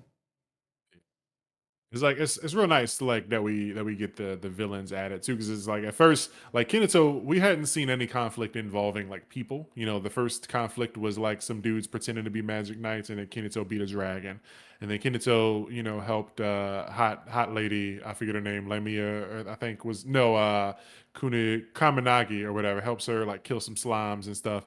And then after that we go and we figure out what's going on with these fucking suits of armor, and it's like there was no like personal conflict. There was nothing to like latch onto and go like, oh, okay. No, there was no possibility for anyone to go like, oh, I kind of see where the villain's coming from. But now we have villains who we can have, get backstories for and get to know personally. And I mean, that's good. Having a fucking bad guy faction this early is great. It gives us somebody to like root for, the main cast against or whatever. So yeah, I think it's doing a lot of things right. And I'm ready for the next one every time, man. The good Yeah. news is it's in the top 20 of Manga Plus, so we That is have good. we have that to cheer for. Yeah, but yeah, good chapter overall. Just yeah, I just wish I had that future sight, man. That fucking I want to see 10 weeks in the future and see like where we at in Kenneth. I feel like we're gonna be a good place, especially like if like we leave this, because I was very kind of on I was on the fence about the way the arc with Ibis ended, and then when the bad guys pulled up, I was like, okay, I feel better about like how fast it seemed like that arc ended, because these guys pulled up in the same arc. It's kind of like the Mamo thing where we're like, is Mamo really the end of the Doll Festival? Like the Ibis conflict was the end, but then more happened, and so we're still in the same arc. It ain't over yet, but like I mean, this conflict will probably be over next chapter or the week after that. But like we know that there's some sort of mission, according to the last chapter with the clan heads, and they were like, we got to investigate this like missing person story. So it's like after the next 2 chapters, we're probably going to go to another town and figure out where these people are, and it'll be a whole thing that we probably get a 10 chapter arc or something for. That's what I need. Kenito's needs it's like 10 chapter arc now. We're at that point. I Yeah. agree. Yeah, but I think I'm squeezed out. You got any thoughts for this one, Trav? You've been quiet, baby. Nah, I'm skeeved. All right, what Skeeted. yeah, big skeet. What about you, Dama? Uh, as somebody who's been reading manga for like what 20 years now, it's like you can kind of tell by the way a first chapter goes that it'll be a series to stick around. And I'm still, even though it was a little shaky for me here, I'm still of the firm belief that this is one of them ones. Mm-hmm. I agree. Yeah, it's giving that for Yeah. sure. Yeah, I don't feel like this has the makings of like an act story. Like we read well, some of us read, but like we've seen what this manga has done in the past, and like we've seen stories that Dude, have been Shadow axed. Eliminators. Oh no, though, man. I'm still Like pained, bro. I'm still pained. Phantom Seer got axed. That shit felt like it was out of nowhere. Like they had niggas saying that he was like fucking the editor's wife or some shit. Like When because that was when so did that come unexpected. out? When did Like Phantom Seer like come 2 out? years 2 years ago or something like that, maybe 3. But then No, I also like think it the was like last Sayuki. 2021. Okay, maybe that's not far back. But also like Yeah, 21. The last Sayuki in recent memory, it was also one that felt like it was going places. Like, and then that shit got axed, and I was like, bro, really? What the fuck? Like it could happen out of nowhere. It can definitely happen, but I feel very strong about this one, and a lot of Yeah. people on Twitter don't, but like Twitter is where people go to fucking share their negative opinions and suck each other off. So it's like I I felt don't strong fucking about care. Ultimate Exorcist Kyoshi. Look at where it's at. I felt Yeah, strong about Nue's Exorcist. Look at where it's at. To Like be all of these, like I fair, felt really fucking strong about. to be Cause I'm fair, like, it we just has did. the Japanese like things, right? Like it has the things that Japan likes. Bro, if you go on Twitter, everybody fucking wishes that Ultimate Exorcist Kyoshi and Nue's Exorcist was dead like a year ago. Yeah, I only read like 20 to 30 chapters of Kyoshi before I put it down, but I definitely like see the vision for it. It just reminded me a little bit too much of Mashal. And I definitely thought it was gonna get axed. What you were trying to say, Traffy? Nah, oh nah, yeah, it's you were good. trying It's to get good. in I'm there. tired. We can. All right, so I guess that's gonna do it for Kinato, man. This was Kinato's Magic, Chapter 11. Kinato fights back. Now jumping into the final manga segment of the night, baby. We got Kagurabachi, Big Bachi, Chapter 118, the Hiroshima Talks Part 2. And yeah, man, this shit is very auriful, bro. Like the last chapter and this chapter, like I'm just dying of just aura. Like it's coming through the screen, and the things that come out of me are all over the walls. Just everything that I have within myself has been ejected. I am an empty Right. husk of a man. This has just been fire, man. Like Thoroughly drained. yeah, freshly squeezed. I am an orange, You know, man. it's like when fucking Ichigo and Vaso Lorde against fucking Ukiora and then like flexed his spiritual pressure at him and it like flattened Ukiora and he like fell to the ground like a piece of paper. That's me. I am an empty Go-Gurt tube, yo. Like just on the go. Like this has just been too fire, bro. Like I don't even, man. I can't. Like, I don't even know where to start. Like it's just too raw. Like I was everything. Like shocked. I ain't gonna yeah. lie. Yeah. Only How you reason feeling? I was shocked is because I didn't think that, and this is no slight towards Kagurabachi because I really love this shit. I didn't think that they could interest me in like prehistoric shit, right? Like shit that Yeah. happened way before. I'm like, usually when mangaka do this shit, it's like a slippery slope because it could either bore the shit out of the readers and force them to like try to rush through this shit, Yeah. or it could have the fucking exact effect that it's having on me right now. Like, god damn, bro, I didn't think that y'all was gonna make me this interested in it. Holy shit, yeah, That's crazy I'm though, because shocked. like I mean the Seitei War has was like a major historical point that the entire series is happening because of. And And they've I didn't been think that and they were gonna touch on that in this way, though. I oh didn't think they really? were gonna do that. I Oh thought it was shit. gonna be one of them things because they did it like remember like what chapter one like I don't know if it was chapter one exactly, but they mentioned the Seitei War, but it's in passing though, Right, right? right, Like they right. mentioned it in passing. Like, oh yeah, the Seitei War is this, Seitei War is that. It's like oh okay, cool. It's crazy, but Yeah. to actually Get it. say Yeah. like stop it at part one, like yo, part one of Kagurabachi done. Every Yeah. like all that shit's done. Now we about to give you some even crazier shit. It's like whoa, wait, what the fuck? Yeah, the Yeah. presentation for it and like the build up for it Yeah. has been off the charts. It goes back to what we were saying in the Gachiakuta segment about like, how well you lightly bring up a certain concept that you're building towards and trying to create hype for. It's very it takes a steady hand, but like if you breadcrumb it properly and you have just the right number of people reference it and just the right number of like vague flashbacks to it before you actually go into it, then that's going to do so much for the anticipation and the inevitable hype that you'll feel when they finally do put the spotlight on that concept. And I feel like Kagurabachi is firing on all cylinders when it comes to that. Nigga, I audibly gasped when bro cut this nigga's fingers off. I literally was like, oh shit! Like almost dropped my phone. I was like that was fucking crazy. I was sitting there, I was screaming at myself, like, I wish I could talk about this on YouTube, but these motherfuckers keep striking my channel. Well, here we are. Yeah. So, fuck. What was I about to say? Oh yeah, just with the whole history thing. Like, yeah, I'm not a big history person, but like I think most people, I feel like, were, when the way they kept talking about the Seitei War, like a lot of people was like, when are we gonna get that Seitei War arc? And it was like it's kind of like, you know, you're expecting like hidden inventory, but like with hidden inventory and JJK, like nobody expected that arc. Like we just woke up one day and we were getting Gojo's past. But like with this, it was like we all kind of expected it and knew like it would be cool, but like to the extent that it's at so far, I didn't think anyone expected like Gojo's past, like that arc was like 7-8 chapters. We are already like this is like the 6th chapter of the flashback, and at this point I feel like we're still setting up like the things to come. Like this is the talks, and the talks failed. They have a battle, and like we know that there's going to be more because Buddy's gonna wipe them off the fucking map. So it's like I'm now feeling like, at first I was like, okay, we're gonna get like a 7 to 10 chapter arc. Now I'm feeling like this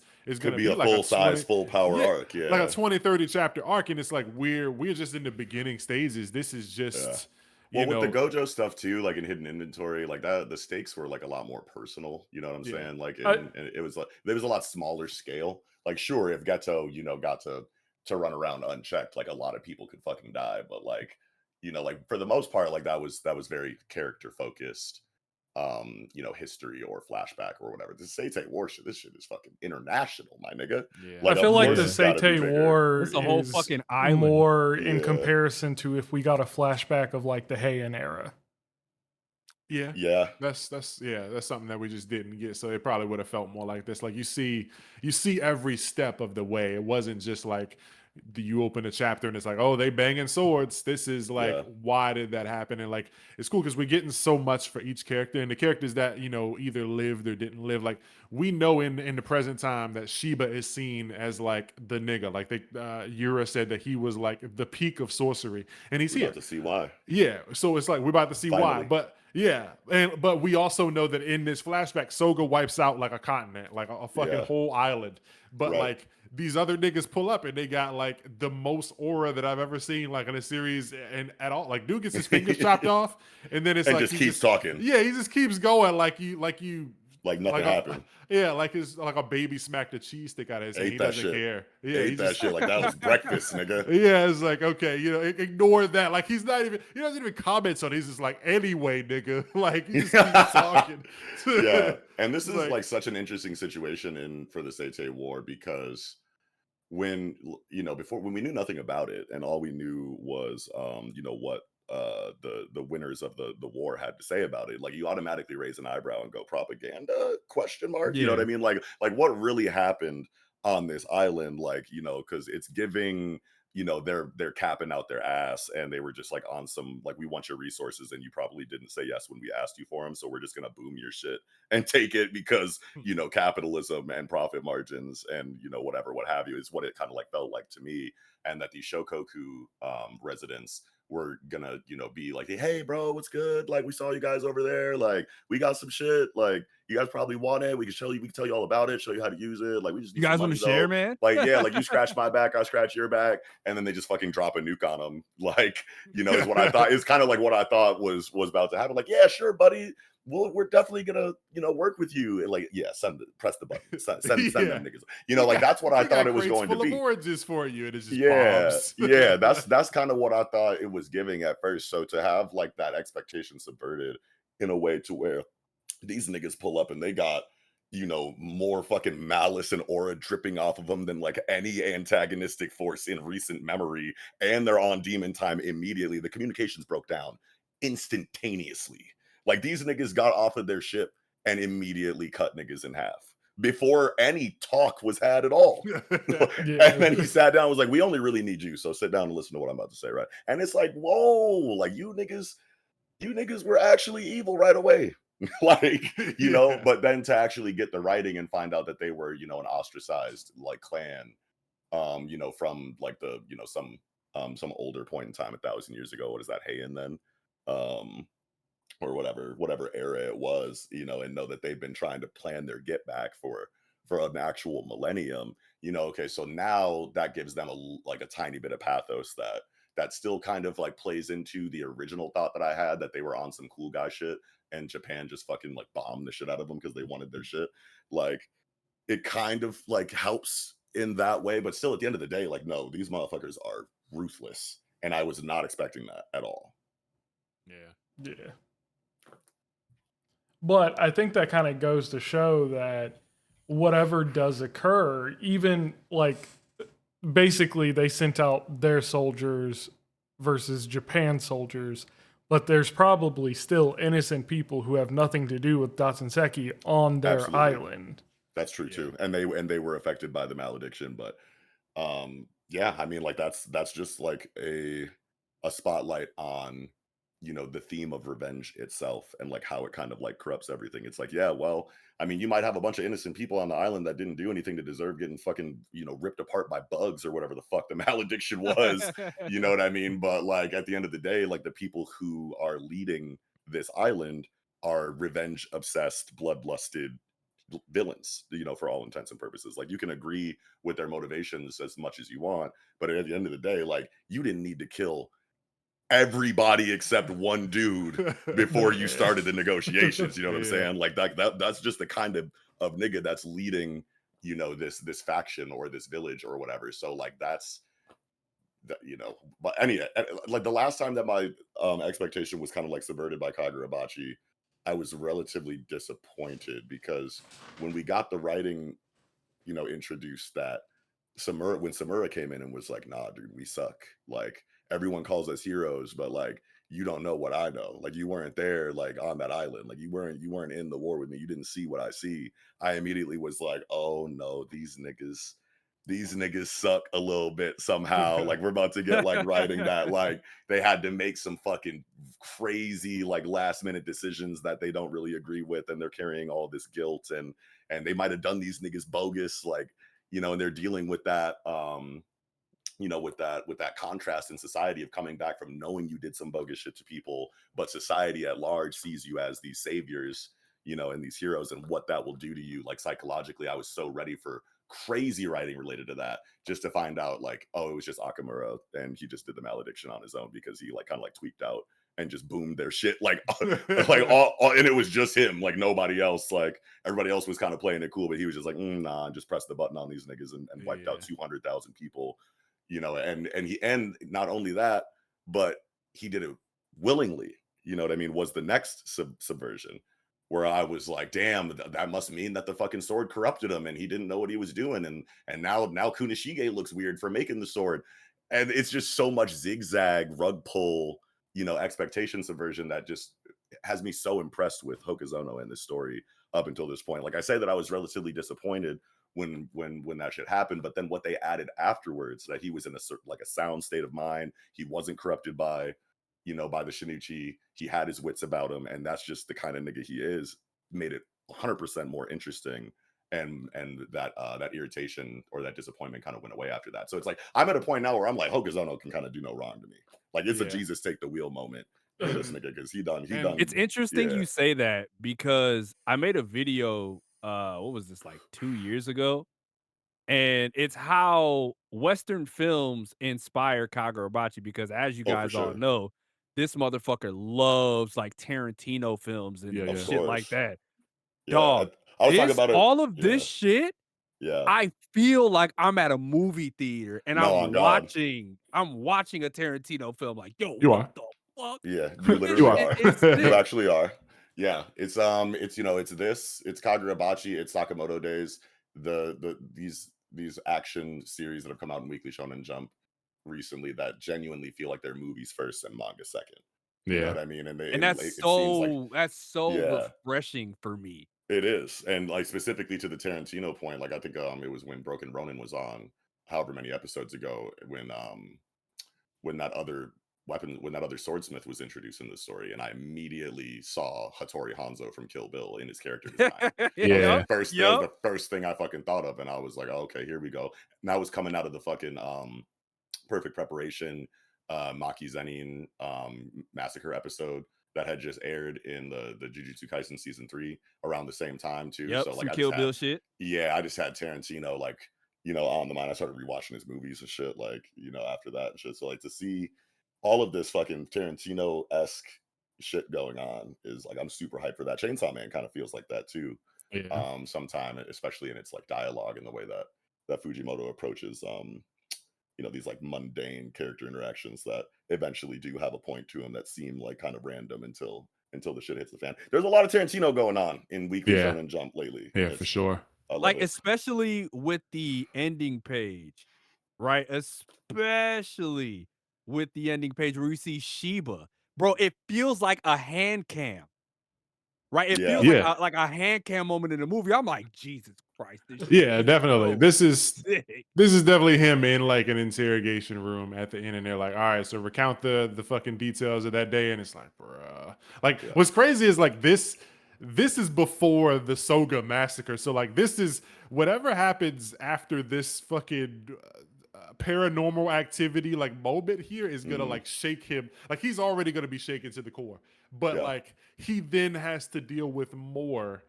To knowing that his folks wiped out It's just the tip of the 200,000 niggas. iceberg, bro. Yeah, it's like shit just I'm gets watching worse. Titanic right now, bro. They Nah. just see this little ice shit, not knowing it's a big ass fucking glacier underneath. Yeah. And Yeah, like, Hokuzono's like in a flow state right now. Like this nigga's like fucking like snorted a line of cocaine, popped a couple of Adderall, like drank like 3 glasses of coffee, and fucking took a couple limitless pills. And he and floating. is like this motherfucker is on some other shit right now. And it's like, bro, this nigga is brand new to this mangaka shit. Like his composition and his paneling and his choreography and like his like camera angles that he decides to use like at any given moment. This motherfucker's only been drawing for like 3 years. And he's doing shit like this, bro. I don't think I've ever seen a mangaka use fish lens this effectively in a manga. I don't think I've ever seen that before. It's not common. Yeah, he's just different, man. His perspective, like his eye for perspective, like by itself, is really, really, really impressive. Like for anybody doing manga, no matter how long they've been doing it, like he really knows. Like he makes this shit look so dynamic and so like movie like vibes, like more so And that's than why I like love that he's a film buff. yeah. Like I feel like you he see does that the shit shit pay better off. than I feel like he does the shit better than Sakamoto Days sometimes. Yeah, I'll give you that because Sakamoto Days is like the gold standard for like creating this atmosphere in the art. I want to say like at least Sakamoto in my Days used to be experience. super heavy in that. Yeah, but Hokuzono's kind of dancing on him right now. Yeah, he's cooking. Yeah, he kind of like ripped the torch from him. Like, you don't deserve this shit no more. Let me get this to show you how it's done. It's like, damn, like snatched his chain quick as shit, my nigga. Like, bro, like when this is my bike, punk. when I see this like tape on this last page, like I just immediately just think back to Chapter Black, and it's like the fucking atrocities committed by fucking humanity and shit. So it's like I'm just ready, man. The vibes are there, and just this shit. Like I said, the aura has been just through the roof, and all these characters are cool as fuck. Like Okazono just knows, man. Like he understands like shonen cool, 90s cool. Like he knows like. He's like one of these newer mangaka, like that just understand aura. Like they've solved aura. You know what I'm saying? And I know this motherfucker played Resident Evil. I'm a super Resident Evil fan, by the way. Anytime I see a tape, I know there is it is an atrocity. Yeah, That's about to happen after, bro. 100%. So what are y'all's predictions as for what happens next? Like hell is main dude hell. who That's got what I see, bro. It's hell. It's like fate. Are you sure Well, you so, want to go like- this way? What do you mean? It's only hell past this. And it's like, oh shit. Is it the main dude who got his neck slit open that comes back to life and just starts fucking everybody up, or is it going to be the old man? This nigga never even died, bro. Like that's we gonna find out that low key, I feel like the old man is like Conqueror, and all of these niggas are puppets. That's Oh cold. shit! Well, Ooh. that bro, they do Yeah, all because look like so you similar. know what? This goes back to we seen this before. We seen this before in this manga. Where was that? When all them dudes warped together in the street. Oh yeah, that was like chapter 6, like the fucking mud nigga.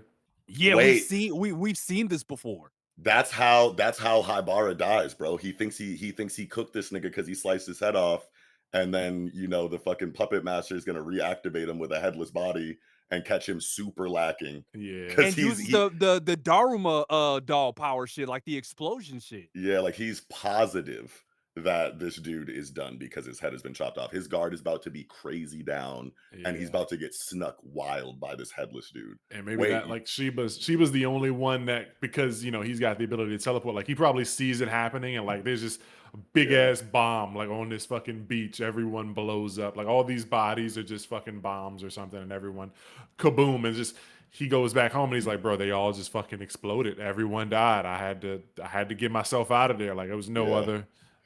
Yeah, because that's what the last page is like showing here with this fucking, tape style, whatever this fucking screen tone is effect over him to show him in like this confessional, like interrogation room or whatever. Like this is survivor's guilt, like all over his Yeah. face. Like, damn, bro, like because I'm the one that had the ability to teleport. I'm the only one that gets to live. Like all my niggas got boomed, like, and I just fucking teleported away. Like, fuck, dude, I suck, bro. Like that's what this art is showing me right now. And this reminds me of the way that he felt when Kunishige died. That he wasn't able to do anything. Yeah. Like he showed up and shit was just over. Yeah. We really need Sheba to get a moment, like hopefully Oh, dude. yeah, he's now got that to we're get it getting in all this of it, arc. yeah, now that we're getting all of his like writing, like like retroactive, like flashback writing, my nigga, he's going to be a lot more active in the story after this because this is what Hokuzono was saving him for. Yeah. Mhm. Yeah, no, this Soul shit's survivor. Yeah, This all shit's these raw, character man. designs are gas, bro. This nigga with the mustache reminds me of Gantetsu Sai from Jigo Karaku or Hell's Paradise. Yeah. And then That's my nigga for real. As soon as I saw his design, I was like, yep, stocks. everybody was posting the picture of the other nigga in the water, like next to the picture of Kenpachi. Yeah, that's Yeah. 100% bar for Carrying bar. a dead dude on the Yeah. shoulder, yup. Yeah. Through like on the blade too, specifically. Yeah, With the yeah. blade skewered through him, yeah. Yeah, the vibes were just immaculate, bro. Yeah. Like That's how you do and last chapter. homage, by the way. You know what I'm saying? Like you don't fucking copy entire concepts that are like pivotal to your narrative because that's when it Yeah. starts to feel weird. Yeah, and make it cheesy. Like the dude, he's still his own character. He's like, no more ocean stuff. It's like, yeah, any he's nigga still- can do this, and Yeah. it's never gonna like you're gonna be like, oh, that's that Kenpachi shit, but it's never gonna make you feel like it's plagiarism because it's like it's like wildly insignificant to the greater situation or whatever. Yeah. But, Bro, we were the normal ass business guy who was just sitting in the middle of this whole shit going down, like, oh, yeah, that's the POV character for sure. yeah, bro, that shit is so. Bro, Dama? No, he was so She fell into Bro. the abyss. yeah, Bro, Sunk in because place. like I said, I don't feel this often with manga.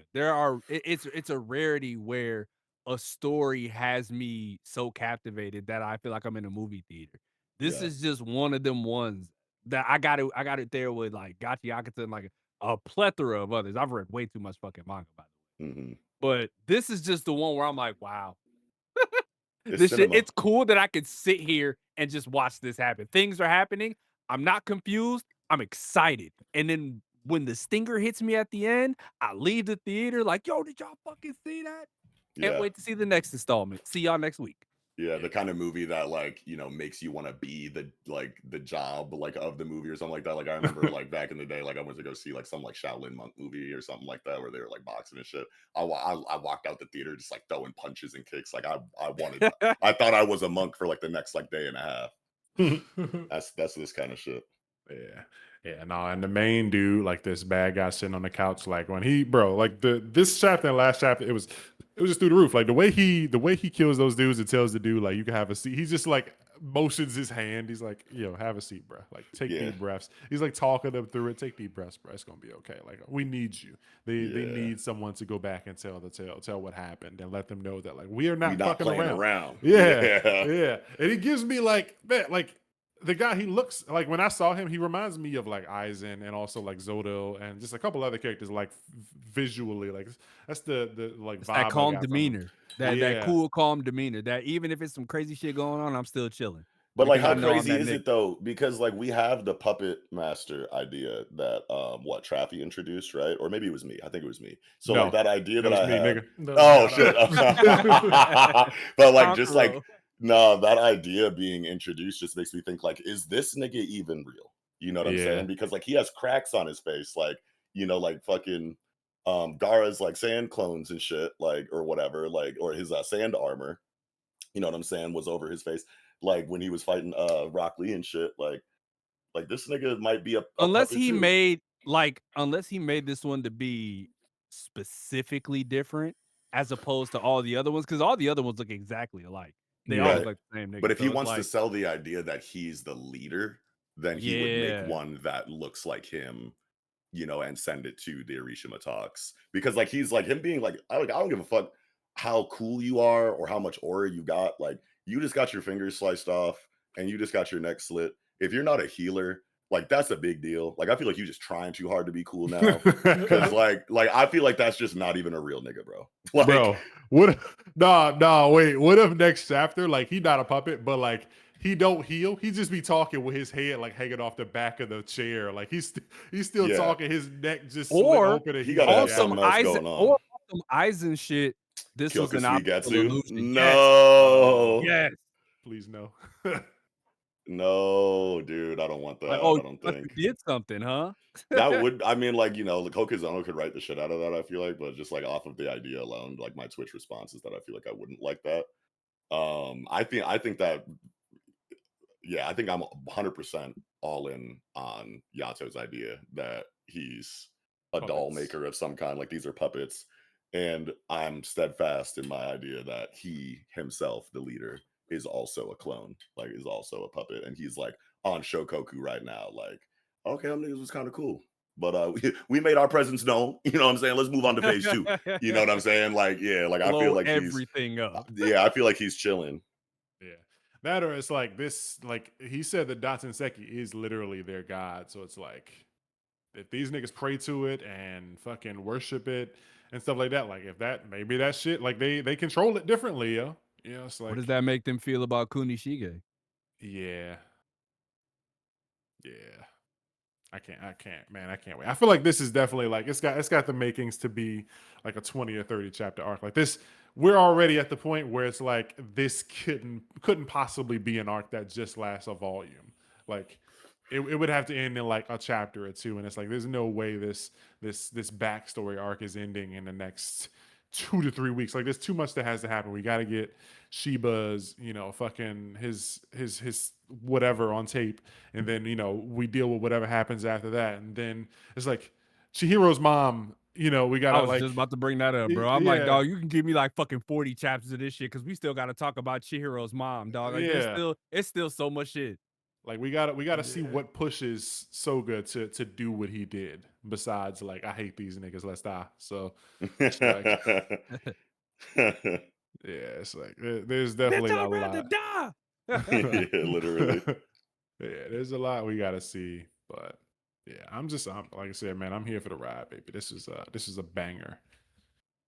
No, It feels for like real. everything that we're all reading is like they're hitting strides right now. Like Yeah. everything is like Yeah. we're on an airplane. We already took off and now we're in coast mode, bro. We're just fucking flow state, as you say. Yeah. This is a great time to be a manga fan, to say the least. Yeah. And like if you're one of them fake manga fans that don't actually read manga but just be yapping, then like you're missing out, man. Stop being a suck ass nigga. Yeah, none of this shit makes sense to you and it all sucks. And it's an 8 out of 10, which means it's mid. And I don't understand how that's possible, but all right. Right.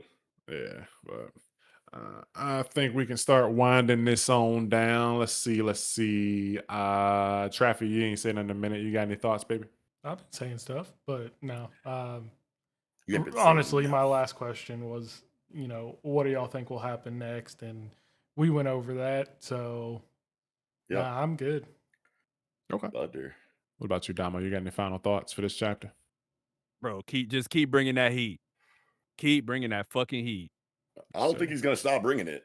Oh, Yeah. I I know. really That's don't what I'm think saying. so. Just keep it coming, bro. Yeah, I'm like a kid at a candy store right now, bro. I'm chilling.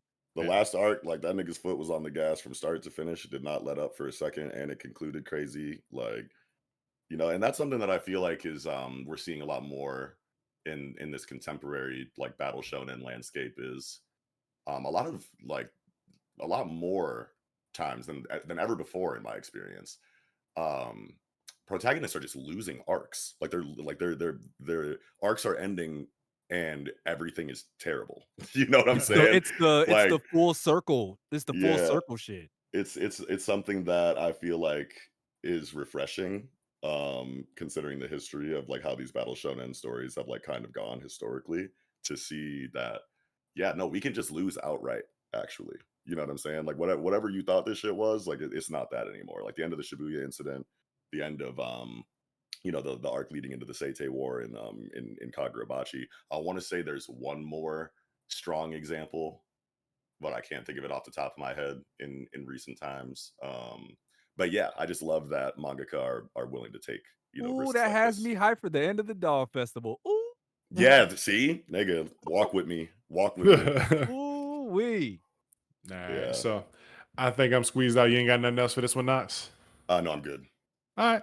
Well, that's going to do it, y'all. This was Big Bachi, Kagurabachi, Chapter 118, The Irishima Talks, Part 2. As usual, before we roll up out of here, we got to do our Chapter of the Week and read some comments and all that good stuff. So I don't know what my Chapter of the Week was, man, so I'm going to pass it on to Knox. God, I was just fucking trying to come to a decision. Fuck, man, it's obviously like between Gachi and Kagurabachi, right? Gachi and Bachi? It's Yeah. Gachi or Bachi, and I think I gotta give it to. I'm gonna give it to Gachi just off of like conversational power alone. We talked about that shit for like an hour and a half, dude. That shit was insane. That shit was insane. Yeah, That shit was big. fucking nuts, bro. Like so many Yeah. big ideas, so many like things that I didn't realize about the chapter. Like luckily we had Damo here, and that's once again why I love these kind of discussion spaces. You can go into a review being so confident about your takeaway and your analysis, and then the other minds on the panel will introduce completely different outlooks, and you'll come out feeling just better about your comprehension of the story, but also like your appreciation of it. And I don't know, I just love this shit, bro. But yeah, I think it's Gachi. Okay. What about you, Traffy? Yeah, I would agree that it was also between Gachi and Kagurabachi. And I'm not going to be different this time because I do agree that Gachi was chapter of the week for me. Hey. Okay. Damo, how you feeling, man? What's chapter of the week for you?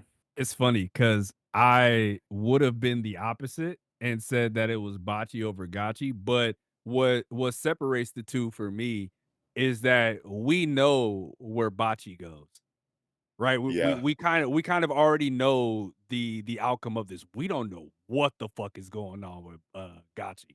that's So a really like good point. just like that mystery in itself for me, that's got me with chapter of the week for sure. Okay. Shit. Fuck, man. It's Gachi or Bachi. Fuck. I guess I'm gonna go Gachi too, man. Because Gachi like you sweep. said, Gachi sweet, Yes, man. sir. Bachi And to was be swole. fair, if you said Yeah. Bachi, you're not even wrong because that shit Yeah. was fucking crazy too. Yeah. Right. It was Yeah. girth all around for real. Like this, all of them were Nah, swole. that- It was They brought Yeah. their dicks to the table and just Yeah. slapped that shit like, Yeah. look. Yeah. Tables were But, broken on this day by yeah. the size of fucking man meat. Just straight weight. Yeah. But Yeah. yeah, big Gachi for the win. The That's biggest cooter. yeah, the biggest cooter, baby. So that's gonna do it for chapter of the week. Jumping into some of these comments we got last week. We got at Curious Hero D. Kinato's got a villain group now. I'm here for it. And honestly, the Death Kiss girl reminded me of a character from Black Cat that similarly used to take out her victims. If the villain group ends up being like the Apostles of the Stars, then I'm excited to see who would be Creed. I'm assuming to Jian's train. I don't get that reference, but yeah. we got villain groups, baby, and it's big.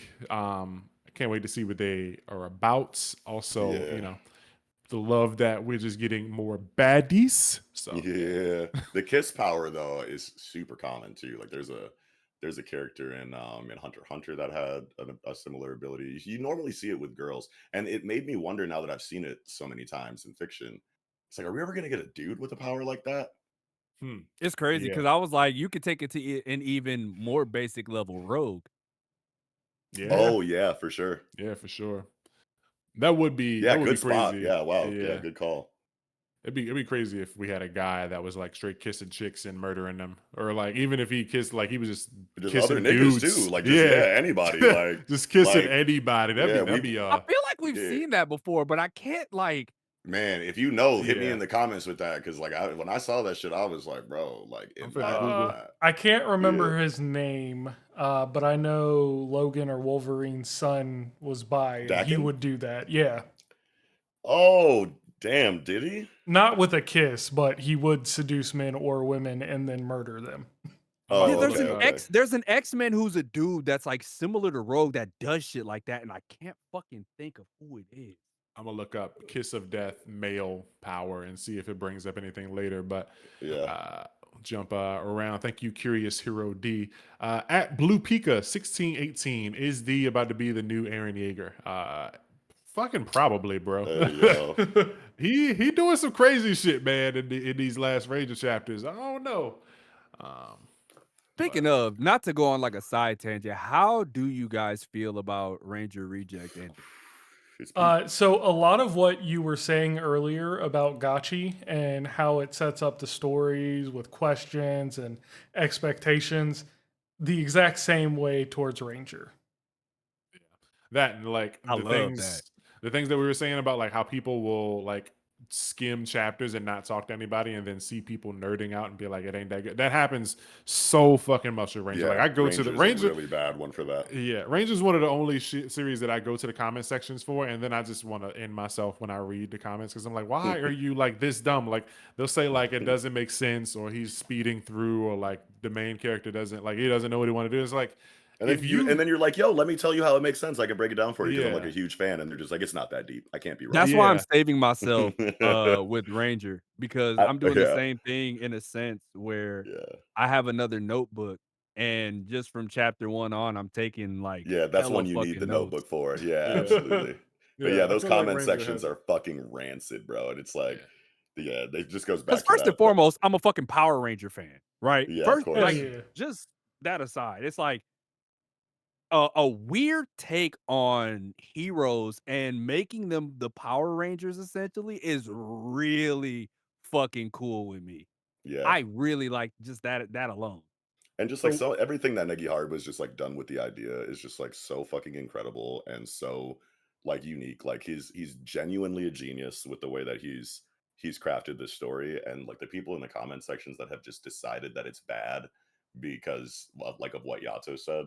And like it goes back to the narcissism I was talking about, where like as soon as you've decided to commit to the slander, you can never backpedal, you can never go back on your initial word because like I was saying earlier, like we're just a bunch of internet personalities like talking like online. Like all we are our takes and our opinions. And if you feel like you're wrong about the one thing that it's that represents your whole identity online, then you're going to start feeling like useless or like yeah. less than or something like that, and you can't have that. So you have to dig your heels in and die on hills that are just so unnecessary. Yeah, and I've seen it happen a lot with Shangri-La Frontier too, where niggas are like, "I'm not reading that. It's a furry series," and it's like the nigga's wearing a bird mask, but people don't go back because it's like I already made the joke. I can't go back and say the shit was gas now. I already said it was ass. It's like you can't go back Bro, on your word.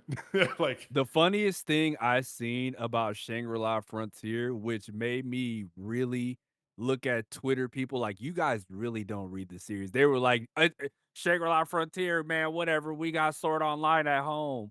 Oh my Like Sword Art god. Online at home. It's nah. like, You have no idea what the fuck you're talking what? about, man. Yeah. Like, People just have these Twitch responses to things that remind them of other things and go, that has to Reactions, that bro. yeah, that It's has the to be all that it reaction is. oh. Yeah, I noticed something that gives me a vibe or a feeling of something I've seen before, so that has to be the reality of the situation. I'm not going to look into it any further.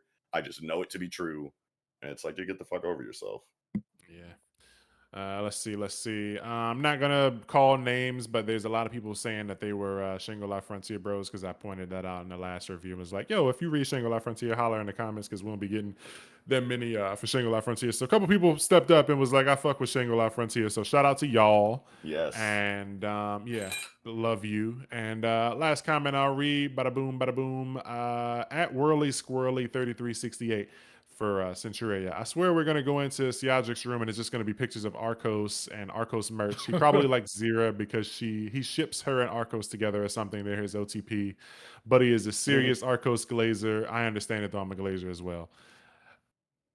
If he's a big Arcos like fanboy, that I don't know how I'd feel. That'd be funny, but Yeah. that'd just be wild as hell if he's just I like, think that would kind of take away from his from his gravitas to a certain degree. Like I need him auraful and dead serious. Like I feel like yeah. I could see it working if they play it in a way where it's like he's kind of like a Toto, or like remember when Hakari found out about Megami becoming the clan head, and then like Oh, he went right. from like an asshole to like That shit killed me, bro. hands under his chin. He's like, let's be friends, Megami Senpai, or whatever. You know, I can see if it's Yeah. something like that, but like Come on, just big bro. behind closed doors. But yeah. that was just because he like was thinking of ways to like manipulate the Zenin clan head for you know his Fight Club Sure. profits or something like that. Yeah. That wasn't just like a fucking like fanatic like he's not like fanboy That situation. that shit was hilarious, bro. That was was funny a though. quick turn. And that showed you how fast Hakari's mind works, bro. Yeah. Yeah, he was immediately in go mode. But I can see Arcos and Siadric, he wouldn't be, you know, it wouldn't be like a manipulation angle, but like I can see it kind of like they can put a Centuria kind of spin on it and have Siadric being like an Arcos fan. I don't know about merch. Like I don't know what year this is, but like number one fan foam finger. Yeah, niggas ain't got merch in fucking 1300s. He's just obsessed with who's strong. So once Julian beats him, his obsession changes. Yeah, but also even if it doesn't, and he's just like Team Arcos for like his whole life, no matter what strong nigga comes around.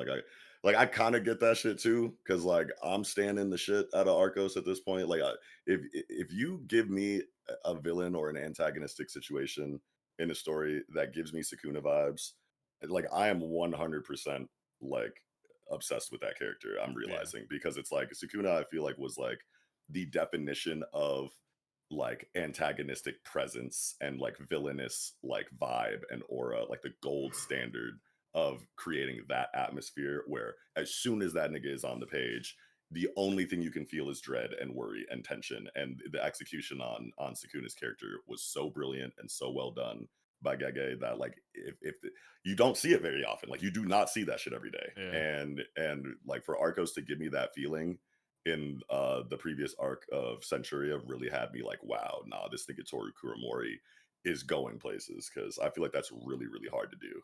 Yeah.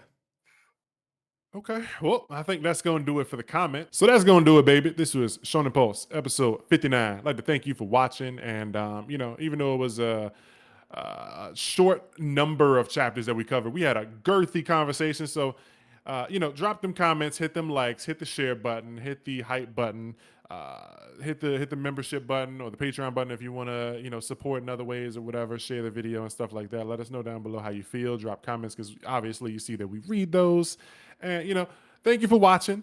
As usual, or as you know, I don't know what to say. It's late, but it's your boy Big Yato. Join with Knox. Papa Traffy. Yo. And huge shout out and thank you to DomoSenpai. We'd like to thank you for coming on, and people show him some love in the comments and stuff like that. Domo, you know, holler at the people, let them know what you got upcoming and where to find you, man. No problem, man. I'll enjoy y'all stuff first and foremost. It's cool to see people with actual brains, you know, talk about manga in full. It's a real treat to watch. Y'all can find me at DomoSenpai TV on Twitter, anywhere. Anything that's got to do with Gachiakuta, you probably gonna find me there. Only thing I'm really working on now is just this project. It's probably gonna be an extremely long video, and I'm not the biggest fan of making long videos. It's about league culture and weekly manga chapters and how that ties in with people's anime takes and manga takes in general. But that's pretty much it. But I do The streets got need that something though. I want to say to y'all Mm, because I think this is important for anybody who wants to do something, whether it's like being a content creator, a streamer, this, that, and the third. If you have something that you want to say and are extremely passionate behind saying that shit, say that shit. yeah. Because that's how I got to where I am. And Fuck yeah. I'm not the biggest thing smoking by a far. But what my audience tells me is they can smell bullshit from a mile away. So if you ain't Mm, passionate about what you talking about or the shit that you're making videos about, people can see that shit that's real as fuck. You got to stand on business. Hell yeah. Yes, sir. and chase your dreams. Fuck Don't yeah. be afraid to take chances because if you're just going to sit back and be fine with how things are with the status quo, you're going to be the woulda, coulda, shoulda nigga. You're gonna be No, 70 literally. years old, sitting on your porch. Wondering You what could have just got been. out of retirement. Like, damn, I could have been this, but I That didn't. nigga from So that don't nigga from be yeah. afraid, bro. Don't be afraid. Take a chance. Hell yeah, man. Shout out to Damo, man. Hell yeah. You heard the man, people. So follow his channel, subscribe, and all that good stuff down in the subscribe button. We're gonna have his channel as a collaborator, so you can just click our subscribe button and see his channel if you're somehow, for some reason, not already subscribed. So yeah, man, that's gonna do it. This was Shonen Pulse, episode 59. Thank you for watching. Good night. Holla.